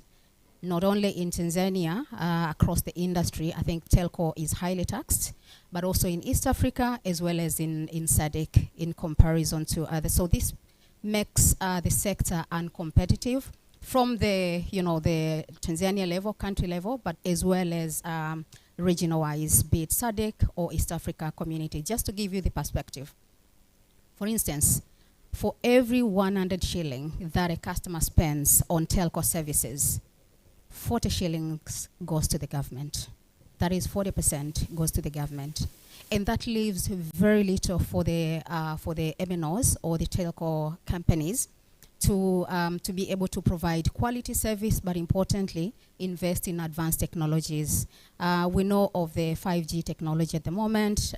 We have very few sites and very little coverage when it comes to 4G. But we still have a long way to go, as well as in terms of 4G technology on its own, for the reasons that we're thinking and linking it to the high taxes that are imposed on the telco sector. So just to give again the perspective, the sector has at the moment 17% excise duty, 18% in terms of the VAT, which is compounded, as well as the fees which are imposed directly on revenue of around 2.5% of revenue. And that makes that almost 40% of the 100% that being spent by the customer. So the 40 shillings or 40% as well is a huge burden to the customers. Just some facts as well. More than 75% of our customers are actually subscribing to daily and weekly bundles of 500 shillings and 1,000 shillings. These customers are very sensitive to prices. And because it's a bundled market, how we do really implement on the prices or things like these ones is not really from increasing the bundle from 500 to 600, for instance. It's just maybe reducing the allowances that have been given in the bundle. And remember, the customers are also spending, when I say daily, it doesn't mean the customer is buying daily bundles on a daily basis for 30 days. Actually, probably a maximum of 10 days in a month. Or even for the weekly, probably customer buys a bundle 1 week or maximum 2 weeks. So still, even the activity in the network is limited because of the affordability issue. So a small increase in price, really, it puts a pressure on the usage as far as customers are concerned, which means a reduction in bundle purchases for us, and eventually even a reduction in government collections, with the intention of, if we increase whatever the percentage on the taxes, then we'll get more revenue. But it doesn't work like that as far as the telco sector is concerned. And I think even during the levies on mobile money, that also proved to be the case. A small increase, literally customers will just stop using. Much as the services are now important and critical and not luxury anymore, but the price is a key determinant for the usage. And as I said, telco sector is a critical enabler of the digital economy. Speaking of which, the government has done and is continuing to do a good job in executing the digital economy strategic framework 2024 to 2034. The work that the government has done in building the digital infrastructure is commendable. We're looking into things like the expanding the broadband coverage in rural areas, for instance, in collaboration, obviously, with the telco sector through the UCSAF as providing subsidy for the rural area coverage. However, it is absolutely expensive even for telco sectors to maintain these sites to ensure the service availability, but also importantly, the quality of service. Hence, there is a need to utilize this infrastructure. According to TCRI data, it says 72% of population in Tanzania has access to the internet. Access is the infrastructure that is being provided. However, only 35, probably to 35 or 50 of the population is using internet. Why is that? So there is a huge usage gap that needs to be addressed as far as the internet use is concerned, which is the key then measure of the digital economy. So among the barriers to use the infrastructure is the affordability of the service. So looking at it from the customers using the services is the enablers, which are the devices, for instance, smartphone. So interestingly, by the way, what we see is for every smartphone that we're putting in a customer's hand who has not used smartphone before, we see an uplift in revenue immediately, or maybe a month or so once the customer is actually getting to know how to use the smartphone. There's an upside in revenue of 30 to 40%. So for me, it's a no-brainer. If we put the customers, if we get the smartphone penetration to the level that is commendable, let's say 60 to 70%, the government doesn't need to increase taxes. Actually, it's just the natural growth, organic growth that the telcos are seeing at the moment will be enough to sustain or to feed into that increase that the government is intending to do at the moment. So for me, I think, and highly on the smartphone usage and adoption, it will then address the usage gap that we see at the moment. Infrastructure is there, but there are no users of that infra for the reasons I've mentioned, affordability of services, including the devices also, or the enablers to use the services. So our recommendation is simple. Just leave the excise duty as where it is at the moment. And then, of course, in future, we'll continue to talk whether it should be 17% or should go down, and what benefits the government will get if it actually goes down. But for now, leave it the way it is at 17%. The industry is now growing nicely, organically. For the reasons that we're saying, we will continue to push on the smartphone adoption using various initiatives that will entice affordability of the smartphones. But importantly also, we will continue to invest in our services in terms of expansion and the quality of services, and the momentum is seen at the moment. And probably government will get the incremental that they are intending to get from the organic growth that we see in the telco sector at the moment. Thank you. Thanks a lot. Round of applause for them, please.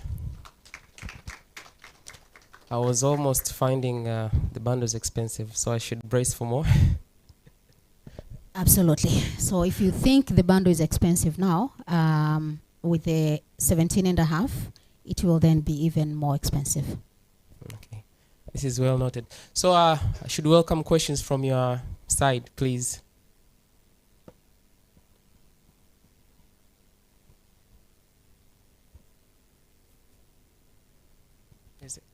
Can someone please bring the mic to...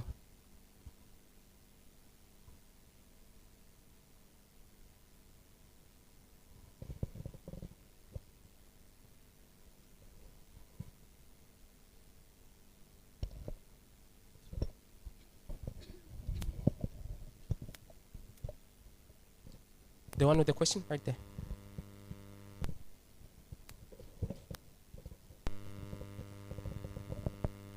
Thank you, and thank you for your contribution to and your answers to the questions. So this question will go to maybe Mwajuma, or anyone will be able to answer.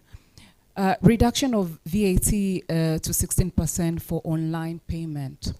How do we address the cost of system changes and access to technology, especially for SMEs, so that they're not left behind? Because there's a huge difference there that will make sense on business transaction. So what do you think? Because if you're talking about reduction, that means people will prefer that way, but are the SMEs, entrepreneurs, ready? And are we considering the rural areas, that how are you going to make sure that this goes all the way there and they get the benefit of it? Thank you. So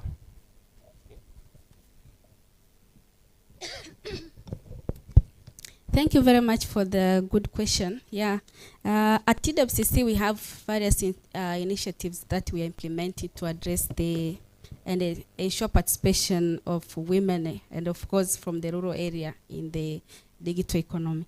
And I think we all know, or we are aware of that government, last year the government launched the digital economy strategy. I'm not sure if TPSF, I know they participated during the Tanzania National Business Council meeting.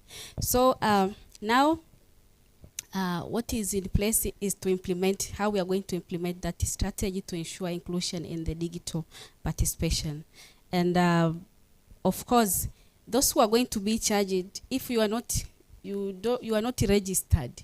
So here the government is emphasizing that, for example, we have other companies from outside the country which they are also charged when they use this online, they do online transaction. For example, they have their own platform where we subscribe, we advertise our things. So we also contribute, we pay. So if you are SME and then you have your online platform, which is also registered, then it's where they're going to charge you. But if you are at the rural area, you're not registered, it's like your own page. You are trying maybe to advertise your things through Instagram page. I'm not sure if they are going to charge you. So this is recognizing those who are registered with the platform which are registered. So we are working with the government to ensure women, the issue of digital participation is well addressed, but we know the challenge of access to internet, and that's why Vodacom, they're here. So they have a role to play as they're coming from the private sector to ensure they address the access to, with other telecom companies as well, to ensure they address the issue of access to internet. There is still a challenge. Even last week I was in Kigoma. There are some places there is no internet. You cannot even call, or rather go online and send the SMS through WhatsApp. So I think they still have a gap in some places, especially at the rural area. And of course, we acknowledge the challenge that majority of rural people, they don't own even this smartphone. Is something also we need to address when the government is implementing the digital economy strategy, to make sure that we have things like scorecard, to ensure we have an affirmative action in place to ensure the government partner with the local private sectors or investors to ensure these rural people, they have access to these digital devices which can help them to access the online platform and also do business, and to ensure that they are not left behind. Thank you.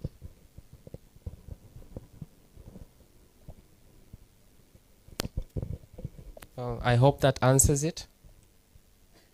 So can I receive another question? Yeah, thank you. This is a question that I think everyone can contribute, including myself, not specifically for the panelists. I know for sure this is a private sector platform, and I know for sure that we will have a kind of like a presentation to the government, like the way forward. I think so, and for sure I know what will be the response to the government. The question to the government is, what can we do? Because you need more money. Do you have any idea of alternatively what can we do? So I think this is the area that we have to think on how we can, if you have any idea on what the potentials that are left and not worked on, of which if the government can turn off the switch, then they can be able to generate the revenues. For instance, in our case, in agriculture, we are asking the government just to look into the regulations, the regulatory issues, the environment, which make the private sector not to invest. Once they unscrew, they unlock those kind of problems, then the private sector will come in and invest. For instance, in irrigation, we know our problem is low productivities. Our volumes are not attractive to the international market. We have a lot of issues, but all of them are connected to productivity. We are not producing a significant amount to attract the international, the exporters, the qualities.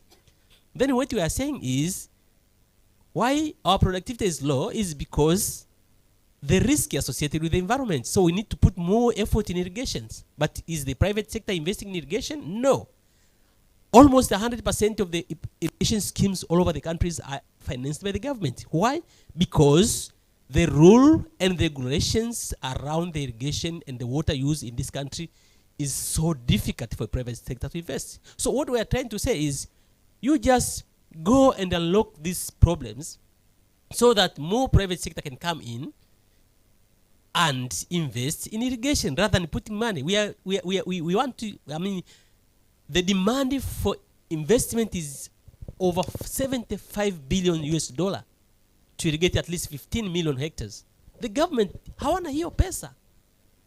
But the private sector, in and outside, they can have that money. So wapeni condition nzuri, waje wawekeze. So everyone can look into his or her sector and look around the potentials around ili kusudi tuwaambie watu wa private sector nani TPSF watutengenezee vizuri. Tukienda pale tuambie bwana mnatubana huko, lakini mbona hapa pana nafasi? That the question that I'm trying to put the floor to anybody can look with. Watu walioko kwenye telecommunications, you can look at the potential that you have, which the government didn't look into. Watu wa kina mama, whatever, anyone, the bankers. Kuna potentials ziko huko zimejificha ficha. You should be able to at least advise the government. Kwa sababu wale watu wamekaa pale kama vile wanafikiria kitu kimoja tu. Kila ukiamka wanafikiria kuongeza bei ya soda. Kila siku ndio hivyo, kama vile hawajapata sisi doers. We should be able to convince them kwamba kuna haya maeneo. Thank you very much. Oh, thank you. Round of applause for that comment and the question.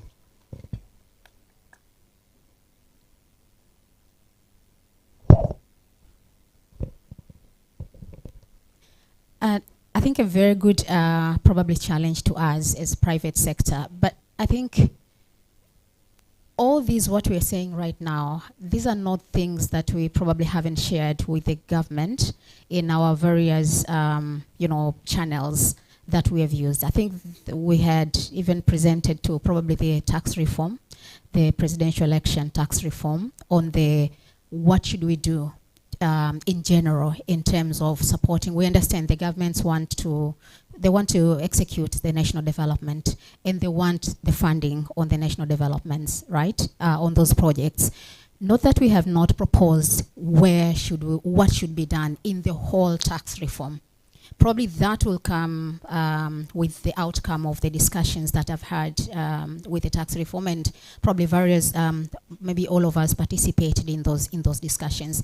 It was probably somehow even surprising for us to see the increase in excise duty, because I think our discussion even in the tax reform, we were actually proposing a reduction.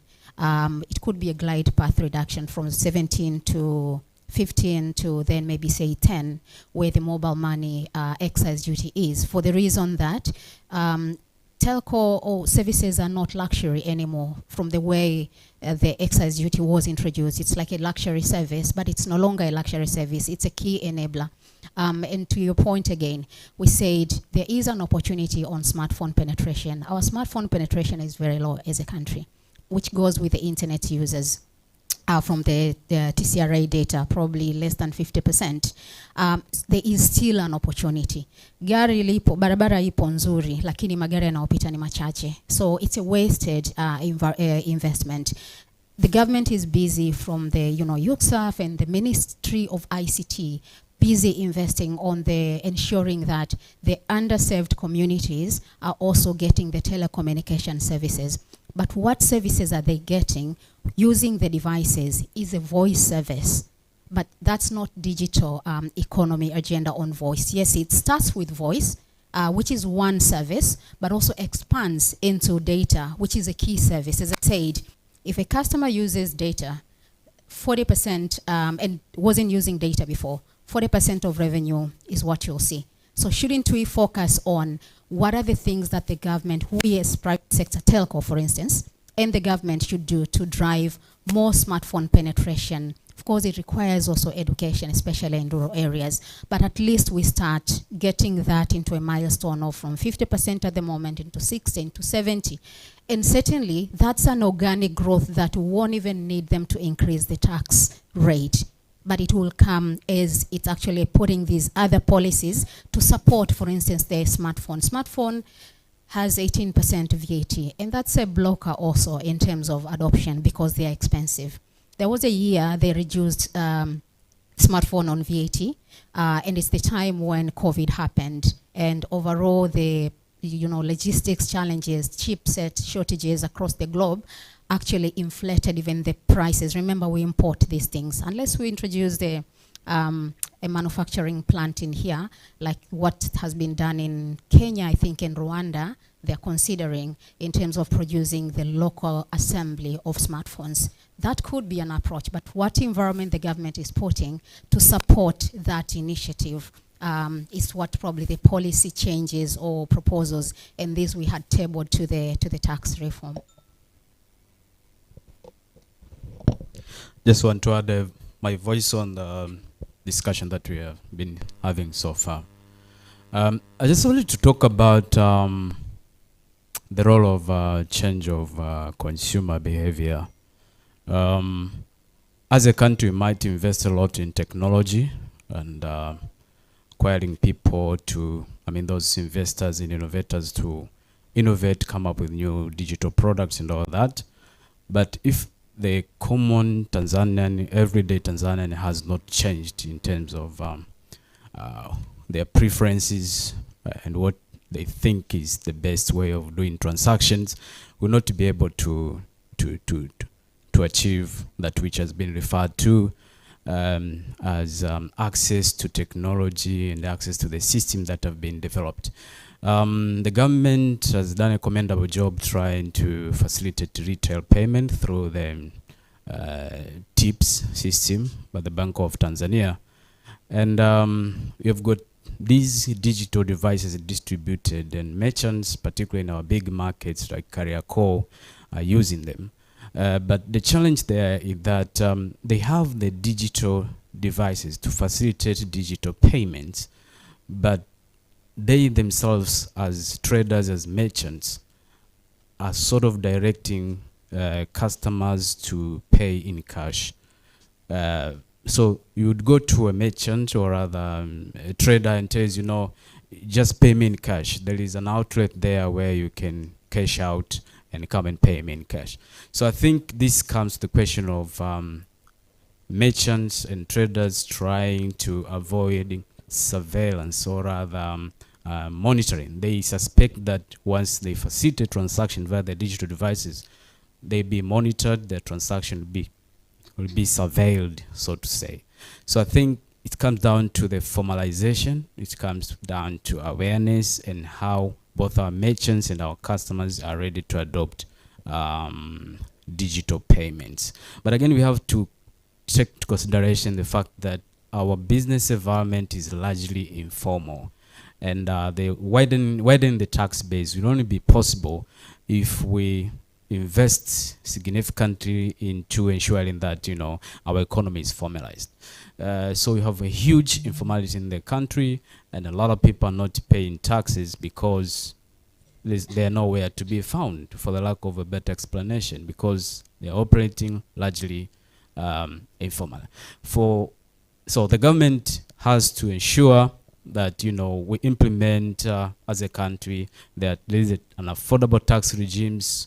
There is the tax administration processes are smooth, so that people really don't find a way of trying to avoid, or rather they dodge the tax revenue collection systems, and they actually conduct the transaction there, the digital platform. So it's about financial education. It's about ensuring that consumers change their behavior, but the merchants also find it a good thing, an ideal way of doing business when they transact via the digital platforms, but actually when they comply without being in a position where they think that they're going to pay more taxes, so then they have to adopt these tendencies of avoiding the digital platforms. Thank you very much. Yeah, thank you very much. I would like also to respond to the CEO of Agriculture Council, the question that he has pointed out to us. Yeah, I would like to talk about the issue of Tanzania, we have a very big potential. We have land, we have population, 61 million plus. For us, this is a strength of our country. But what we're exporting is less than what we can produce and export, less than even other countries, small countries like compared to us.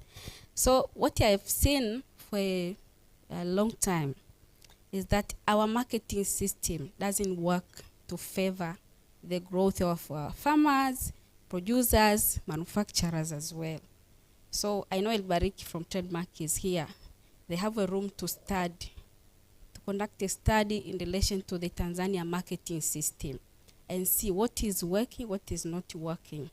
Because, for example, there was a model that I learned from Ghana. in Tanzania, we had this system, one district, one product, where the government were emphasizing on the production of, each district have to put emphasis in one of the sector that they have selected within the country. And then to ensure they put more effort, I think the government were also injecting some funds to ensure the producers. Some districts were selected like things like sunflower, some, it depends. But in Ghana, what I have seen, they had the same model, but for them was one district, one factory. So for the local and rural manufacturers, they know when I produce this product, I have market within my district. So there's that factory which is doing manufacturing or processing this kind of products. So I have contract with them. So I produce for that company. And then the government, they support that company to be able to export or to distribute their product within the country. So that's how we can improve things relating to quality, quantity. So nowadays we see most of the young people, they are immigrating from the rural area to Dar es Salaam, especially, of course.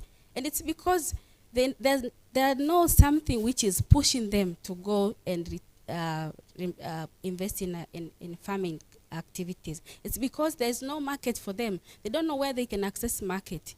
But the other thing for our local manufacturer, for example, many women who are in food processing, those who are doing natural cosmetics, where are their market? We go to supermarket, we find the same product from other countries, from Tanzania. So we made three kinds of product. We have local produced product with TBS certification, there are other with no TBS certification, and there are other products from other countries. And then as a small business, I have to compete with other products from outside the country, but also other people within the country. So I think our marketing system is still not providing an opportunity for the growth of our people within the various sectors. So maybe we really need to come up with something to strengthen the marketing system. For example, we have other collection centers in many markets here in Dar es Salaam. You go to Temeke, for example, Stereo. Every morning you find people, even women, coming to that market to buy things. They go and sell in their local market in their areas like Gongolamboto and other places. So, for example, if this market system is well structured, it's easy for those people who are collecting from the rural area to Dar es Salaam to distribute and even to take to other countries easily. But the way we are organized, I think it's not easy sometimes. So people, they're just relying to, if you are doing farming, it's for your local consumption, for your, house things. If you are doing like manufacturing for certain, it's like it's just for you selling, getting money to spend today and tomorrow. Then the other day you have to go back to that same business. So people, most of the people, business people, they are relying on daily cash, which support them in their daily living. So Danny mentioned about the issue of informality. If the marketing system is not working well, then no one would like to formalize his or her business, because if I formalize, I have to be sure that I will be able to pay all this cost of formalization. So if I'm not sure about the market of my product, then how am I going to formalize? So there's a lot of things around the marketing system that we really need to work on so that we can address other issues and be able to improve on productivity and ensure we become a leading country in agriculture production in Africa, as now our 2030 agenda for agriculture is saying. Thank you very much.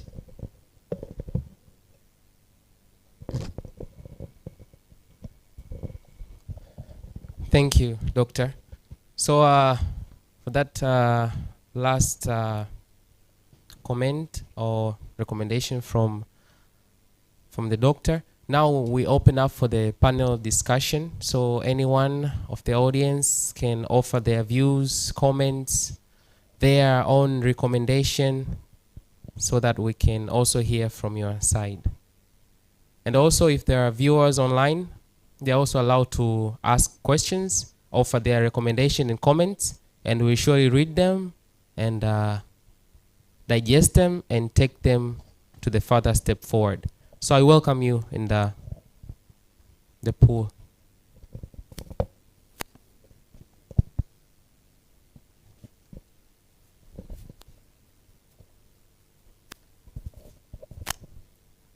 Yes, I have a comment on the telecom industry. In the telecom industry, they are investing a lot, and still the customers are not, the market is not well sufficient to accommodate their investment versus the market or demand. My comment is not direct connected with today budgetary changes, but for the future. Tanzania education or digital education is doing very poor, very bad. And this is a future market demand. Also for telecom industries, we have an opportunity to get the tax exemption through Tanzania Education Authority. If the project will be well presented, there is tax incentive there. Therefore, from that point, in a bigger picture, when we start changing consumer behavior, like the government is employing 500 teachers, for what? If digital education or e-education is doing good, and out of 500 teachers who are being employed by the government, there is a question of competence, and the question of competence on that number of people or number of teachers who are being employed by the government. Therefore, my advice, let us work together. Let us see how we can change or how we can influence the government to start adapting e-education, because these are our future market. Assume that in Tanzania, when we start with primary level, secondary level, college levels, our infrastructure will be busy with the high traffic levels of the consumers. And also, even there are other costs for the government in one way will go down. From road traffic, physical road traffic, going to school, coming back for the teachers and the others. Also, even doctor, you are talking about market. If we have our Tanzania who we know who they will be very competent in using digital economy, social media platforms, and the social markets, from primary level to secondary levels, they will trigger or they will fetch market across the globe.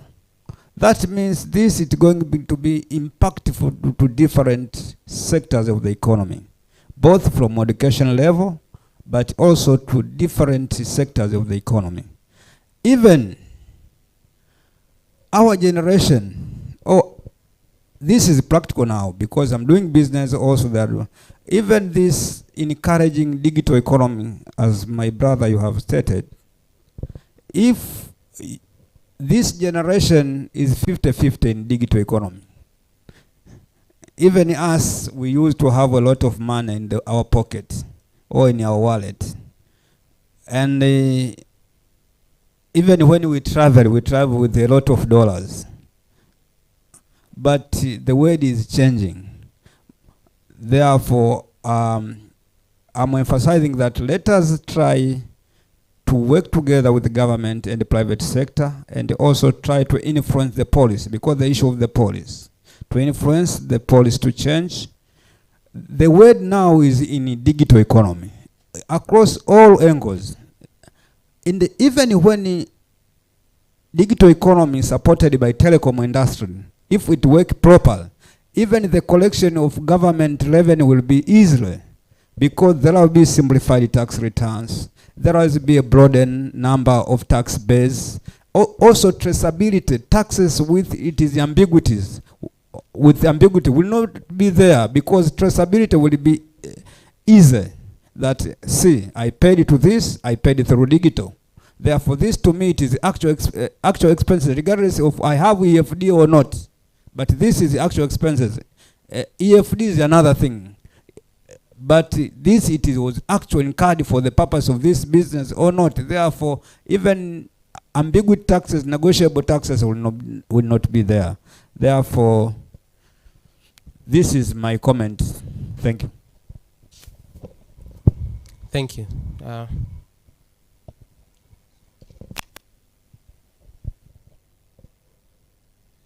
Hi everyone, good afternoon. Good afternoon, sir. My good name's Francis Temba. I lead the tax efforts for Axian Telecom in Tanzania. For those who don't know Axian Telecom, they own what is now YAS, mixed by YAS, and some other ventures in infrastructure such as TowerCo of Africa and fiber efforts in the name of FiberCo of Africa. Now, after I've tried to make myself feel important, let me try to to socialize a bit. I wanted to make a few comments, and contrary to your beliefs, I'll not be talking about telco first. I'll talk about it last. So, a few things come to mind. One, for those who presented about oil, there is a bit of a question. I think 1 or 2 years ago, we tried to do the same levy on oil, and it came at a time when the Ukrainian war was starting, and then the government had to actually do like a subsidy. So we put a levy. Europe was in distress, and then we put subsidy to subsidize the levy that we put. And this proposal comes at a time, again, when we hear something about Iran and Israel. So this is a very key question. I think we have a few weeks to go. Do we want to have a levy when we know what is happening again, or we just want to let go? Maybe the people in oil can talk about that. I believe there might be lawyers here. And something we need to ponder is the legality. When you have a tax calendar on excise, say I'll give you 4 or 5 years, I'll not touch excise, I'll just adjust for inflation. And then in the second year, you actually increase. Now, question of legality, and whether this is something that can be contended in legal framework, or it has to be a policy issue alone. Just trying to brainstorm. On the tourism, I think there might be a need to clarify, because I know, for example, in Zanzibar, they already have this the insurance. Now, if I enter mainland and I go to Serengeti and I want to go and cool off in Zanzibar, does it mean I have to do double insurance? Or if my insurance from my country of origin covers me worldwide, do I still have to pay the cover in Tanzania? I think these are things that might have needed a bit more clarity. Yeah.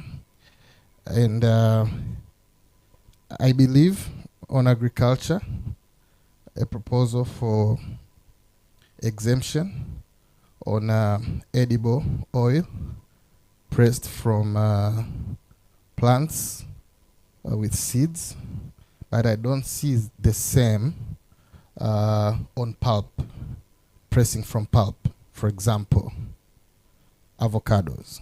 We have a blooming avocado industry, and there could be oil coming from avocado. So is this a missed opportunity, or what was the policy direction? So I think this is one of key things we need to maybe look up into. And then, as I promised, a bit of talk about telco. So you see, for me, and Hilda has put it very well, very, very well. I will not sensitize more on what she said, but I want to make one comment, and maybe this will cut across to the TV people, pay-per-view. You know, when you are designing excise for manufacturers, for something that is physical, usually it is very different from when you are designing excise for services. Because when you are doing excise for physical goods, the taxing point is at the production, at the plant. So for example, my friend from alcoholic beverages, they now have increase in excise.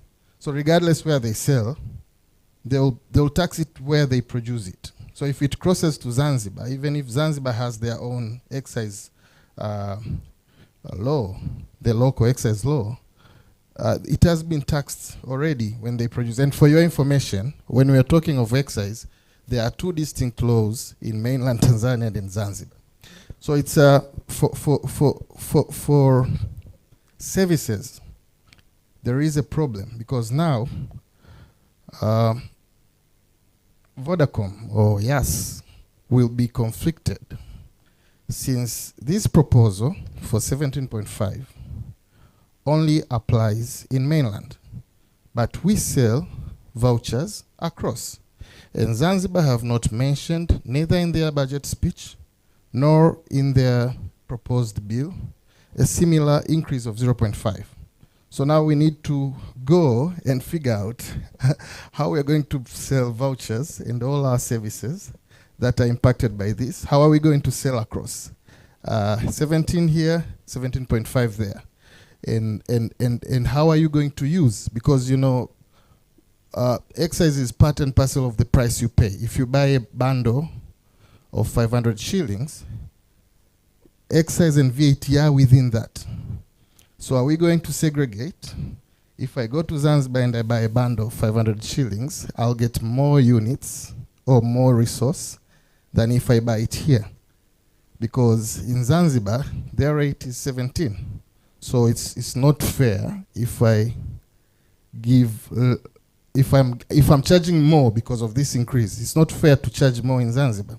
So these are some of the other issues that maybe in addition to what was well presented by Hilda. So thanks, and all the best for the rest 2 weeks, I think, to get our good challenge in streamlining the bill. Thank you, sir. Thank you. So because since it's just we're going with the members of the audience, I'd like to send the panelists back to their positions. It's okay, you can go back to your seat. Okay, sure. Before I go back, I think I would like to respond one for the tourism. Thank you very much for your observation.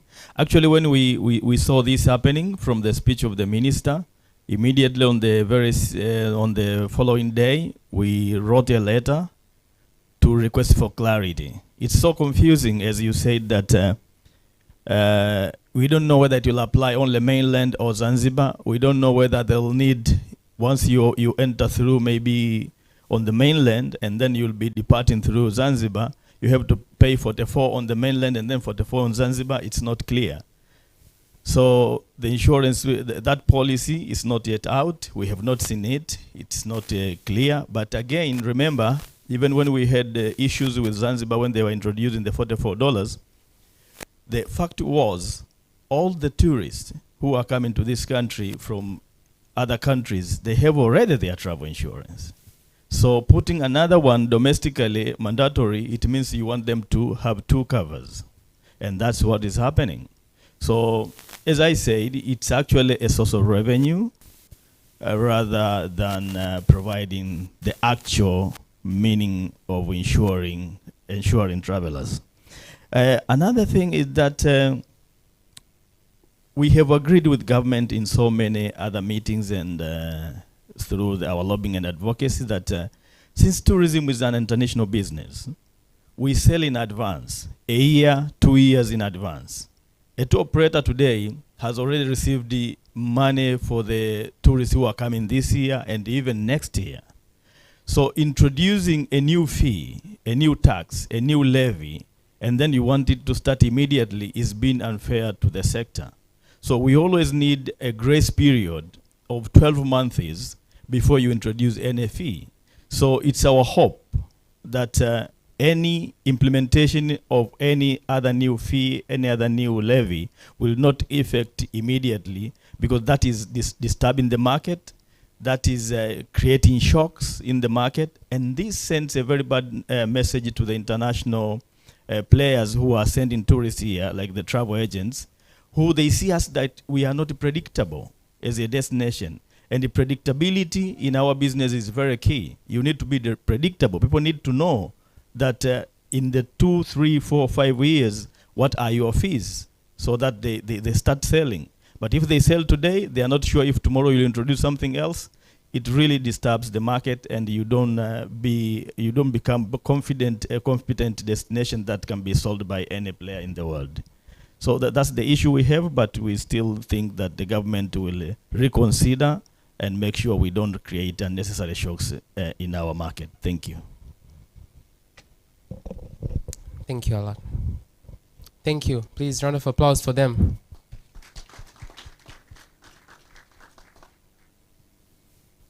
So we'll keep on with the audience discussion. Please, if there's anyone. Sister Mali. Okay. Asante. My name is Eric. I'm also from the alcohol industry. And one of the concerns that we have, apart from what our colleagues had shared from TBL with regards to excise tax, is the concern on the industrial development levy. It's a concern that we've seen. It's a trend to which I think it's not a good trend, because we are in the era of Africa Continental Free Trade Area. We are members of SADC. We are in the era of COMESA. We are in the era of EAC. But you have seen a trend starting from the last finance bill, where there was an introduction of an industrial development levy of 5% on beer, 10% on wine. So that had significant issues, because it limits our competitiveness, because other countries outside EAC can also retaliate. And as much as we are trying to grow our local market, we're also trying to ensure that Tanzanian products can have access through Africa Continental Free Trade Areas and other these treaties to which Tanzania is committed to non-tariff barriers. Now, in this finance bill, it has moved the needle in the worst direction, where they're also saying for goods coming from EAC, selected goods, including wine and beer, there will be an industrial development levy, 5% for beer, 10% for wine. So you've seen it's no longer outside EAC, that now comes closer to EAC. Now, that is something that concerns us deeply, because what if other EAC markets retaliate and they say, let's introduce tariff barriers? It is a concern, and we've seen it in the past. We also know precedents, like from the East African Court of Justice, that all these tariff barriers have been declared to be illegal and to be against the spirit of the EAC customs tariff. We are in one customs union, but introducing tariff barriers at the end of the day, it can't work. And also, as local players and players in this industry playing in this country, the concern is also, if they started outside EAC, this year they are within EAC, what makes us not sure that next year it will be also for all players, whether imported, whether, because it's moving towards trying to capture everybody in it. So it is something that we request. We need to advocate strongly against that precedent, because the reality is also local companies would also want to export into the EAC. They'll want to export into COMESA. They'll want to export into SADC. And other countries are viewing this as something that is a tariff barrier, and it spoils the names, and it's against all the treaties that Tanzania has signed into. So that's why we request it's something that we should advocate, maybe articulate to the members of parliament to know that even the reputational income of this country is of great stake, because you can't sign one thing, then just immediately introduce trade barriers. Thank you. Oh, thank you, Mr. Eric. Thank you. My name is Judith Rugens. I am a tax consultant, but also I correspond with a research organization in Netherlands called IBFD for tax news from Tanzania. So I have two comments to make with regards to the proposed fiscal reforms in the Tanzanian budget. One is a comment that encourages or is a call for us to be able to harmonize the fiscal and tax policies across the region. With an example, in the proposed tax reforms, we have a proposed reform towards waiving the requirement to pay 1/3 of the tax which is under dispute, or the tax not in dispute, within 15 days. Well, this is a move that we commend. Across the region, for example, our neighbors in Rwanda, they do not have such a requirement. Instead, you are given a timeline for your dispute to be resolved within 30 days. So I will sit here and encourage and applaud this proposed reform. Maybe if we able to encourage regards to what has actually been spoken over and over again towards the proposed reduction of VAT on online transactions from 16% to 18%. Well, I will not be repeating what has already been spoken. My comment is just very simple. We've had the analysis from the regulators, from the industry pairs, but also from the consumer's side. You're basically telling me for every 1,000 shilling that you keep online, you will save 20 shillings. And I also checked from my phone with the mobile operator that I use. If I decide to keep 1,000 shillings online, it's going to cost me 60 shillings. That is the charges, regardless of the VAT. So while it's something that we celebrate, again, there is need. Now, this is to TPSF when they are representing the private sector. There is need to be able to discuss further on how we can also harmonize the pricing frameworks for the mobile or the telecommunication companies in Tanzania. Thank you so much. Thank you, Ms. Judith.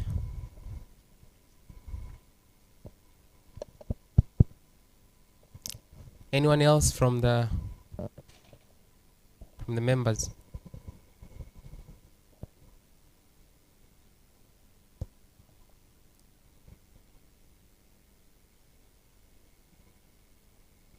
Do we have any questions online?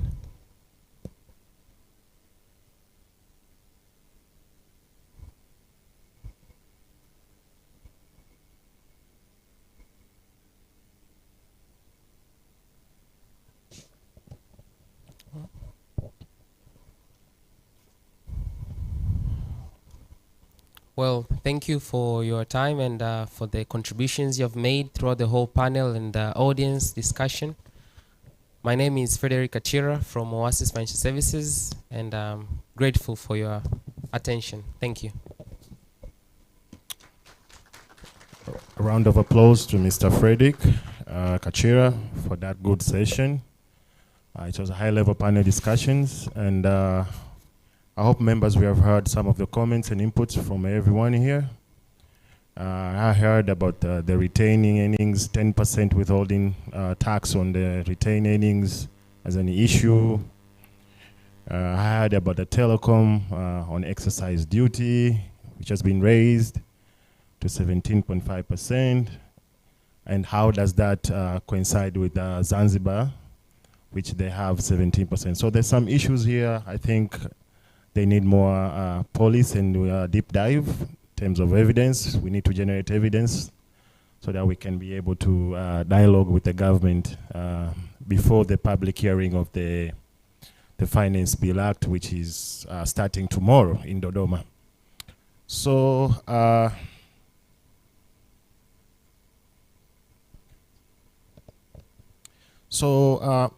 the next stage in our program is just to give the way forward. So I'll do that quickly, what we have discussed here. And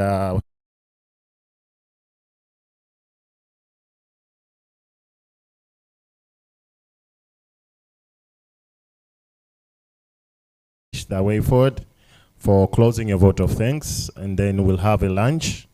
I think it will be served in the main booth in the hotel. So, in short, the way forward from this meeting today, from the deliberation and also from the discussion we had, I see there's some policy issues which we need to forward. We need to take them to the government. So I'll be quick, and if there is anything which I left out, please just raise the hands and just tell me that you have left out this and this, so that we can be able to cover everything. So in short, we talked about taxation and fiscal policy concerns on issues, especially on the technical and management service tax increase from 5% to 10%, and the retained earnings, which have become a main concern to some of the private companies and the mining also, who are operating, who have a lot of working capital. They need a lot of working capital, so this is going to affect their operations, and also is going to affect their liquidity. So this is an issue which we'll take it on board as TPSF, and we are going to advocate for change. I think on Friday we'll be in Dodoma. Myself and Raphael will be in Dodoma. So these are some of the issues we are going to raise in the public hearing. And also the advanced minimum tax, AMT, and withholding tax on professionals. It's been an issue also, which raise costs, discourage local capacity development, and also affect compliance. So this is another issue. The third issue is on excise taxes on beverage. A special 20 shilling and 50 shillings increase on the broader alcohol industry may raise prices. So this is something which it's a concern to private sector and also to alcohol industry. And also another one is a fuel levy increase of 10 shillings per litre. We ripple through key sector, raising cost in power, agriculture, logistics in our overall operations. There was also another suggestion. I don't know how we can package this. There's someone who was telling me that, is it possible to advocate to the government that the 10% withholding tax on retaining earnings, could it be substituted with the corporate social responsibility, whereby we earmark some of the sectors which the government has proposed? For example, support to the health sector and also the climate change. Those are the issues which the government has been very vocal. They've been very vocal about, to have clean energy and also support to health facilities in terms of availability of medicines and the ARVs. So some of these taxes which have been introduced is just to cover some of these shortfalls which have been borne by the decision by the United States government to scale down some of development assistance to African or to development countries. So this is just a proposal. I don't know how we're going to package this, but this is something I'm throwing out to you guys just to think about. Could there be a trade-off between the 10% retain holding with the corporate social responsibility to companies? How can we package it? Do we have evidence? Can we support this? Then we come forward to the government. Another issue, it was sector-specific impact. I've already mentioned about mining sector on the service levy reduction. It was welcome as a positive relief to some of companies and private sector. And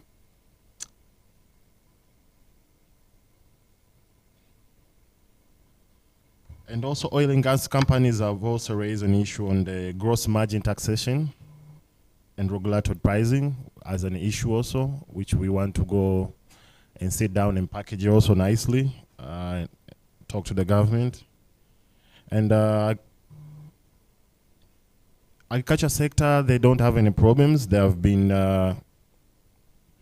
given a lot of zero rating on the VAT and also on the exercise duty, which will help them in terms of improving some of the agro inputs in the country, in terms of fertilizer, local seeds, and also to empower some of the local domestic production and value addition. Tourism also faces new and travel taxes They're also threatening its competitiveness. So they're suggesting a 5-year break from new levies. This is something also came out from these discussions. And another one is just manufacturing and beverage, which I've already talked about it. And digital inclusion and SME readiness. So there was also discussion of digital inclusion here, and also e-education. How can we support or we can bring a proposal which will enable the government to lower down some of these exercise taxes or levies, so we can enable the digital inclusion, financial inclusion and digital inclusion at the same time, by package the branding, also the telecom industry in terms of pricing and the bundles which they are selling.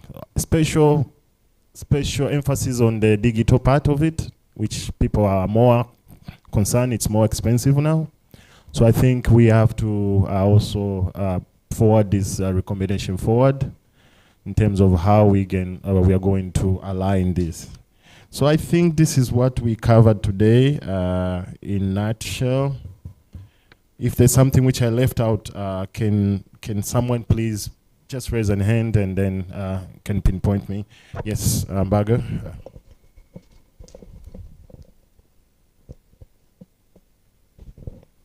Sorry, in agriculture, it's real that we have a big lion's share in terms of the relief, but I think we need to emphasize the issue of two to three things. One is excise duty on local processed agricultural products. Because if we left this without saying anything, today is in Eclipse and the sausage. Tomorrow it will go to many other products. So we should be able to talk about it.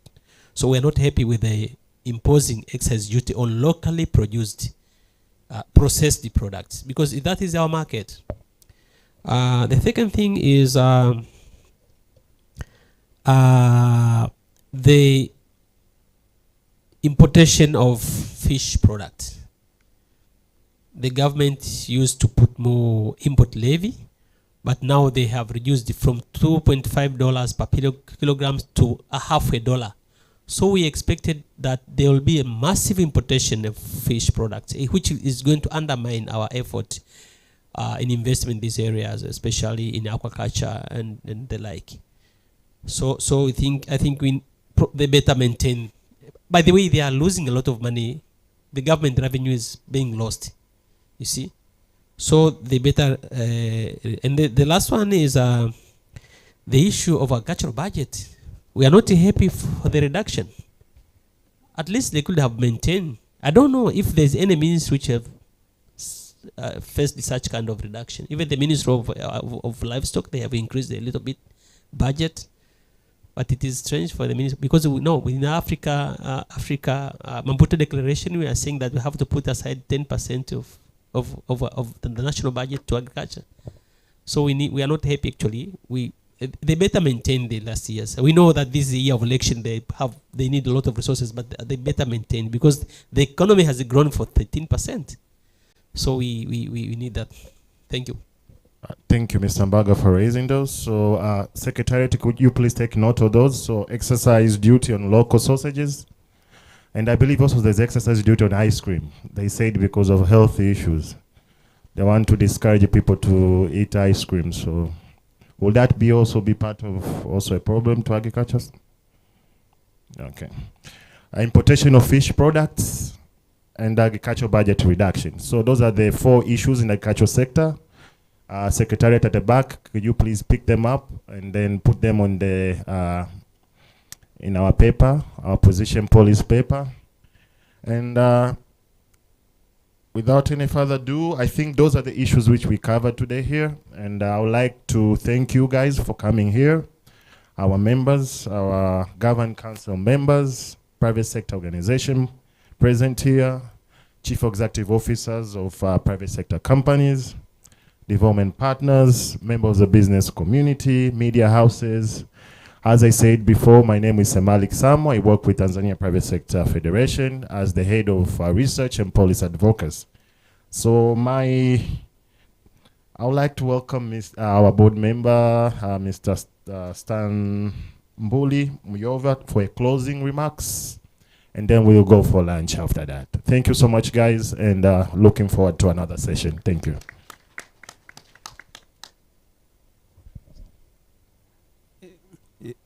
Yeah, good afternoon. Thank you very much for your participation, and also thank you very much for your contribution. It is very valuable. As a private sector, we should play our role to make sure that the policy which we are, the government policy which is being formulating, we contribute our valuable inputs so it will favor the economy. Without the private sector, the government cannot collect. The government cannot create jobs. A bigger number of jobs will come from our side. Even the tax revenue will be coming from our side. The most important is to have a common forum, many forum like this, which will be part of platform to make sure the government is getting our inputs, and not only once. We can present it, it may be rejected. Let us present many times as we can, therefore we'll reach a place where there will be a common understanding. And when the private sector grow, this will be our victory. Because we are, most of us, we are in the private sector, and the private sector is the area which is running the global economy. The government is just a policy, it's just a policy making. And on our side, we are the consumers of the policy. Therefore, what I want to advise that let us have many forums like this, but also for anything which with is that it is not favoring on our side, let us have many presentations. Therefore, the government can accommodate or can change in our favor or in our private, for the private sectors. After having said that, all comments which you have commented, TPCF will work on it and present to the relevant authority for further action. Thank you very much.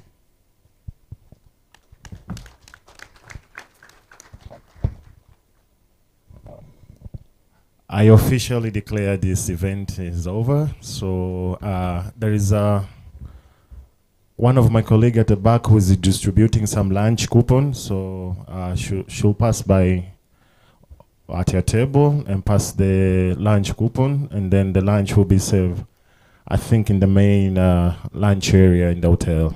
Yeah. Thank you so much for coming, and I look forward for a very interestful lunchtime. Thank you so much.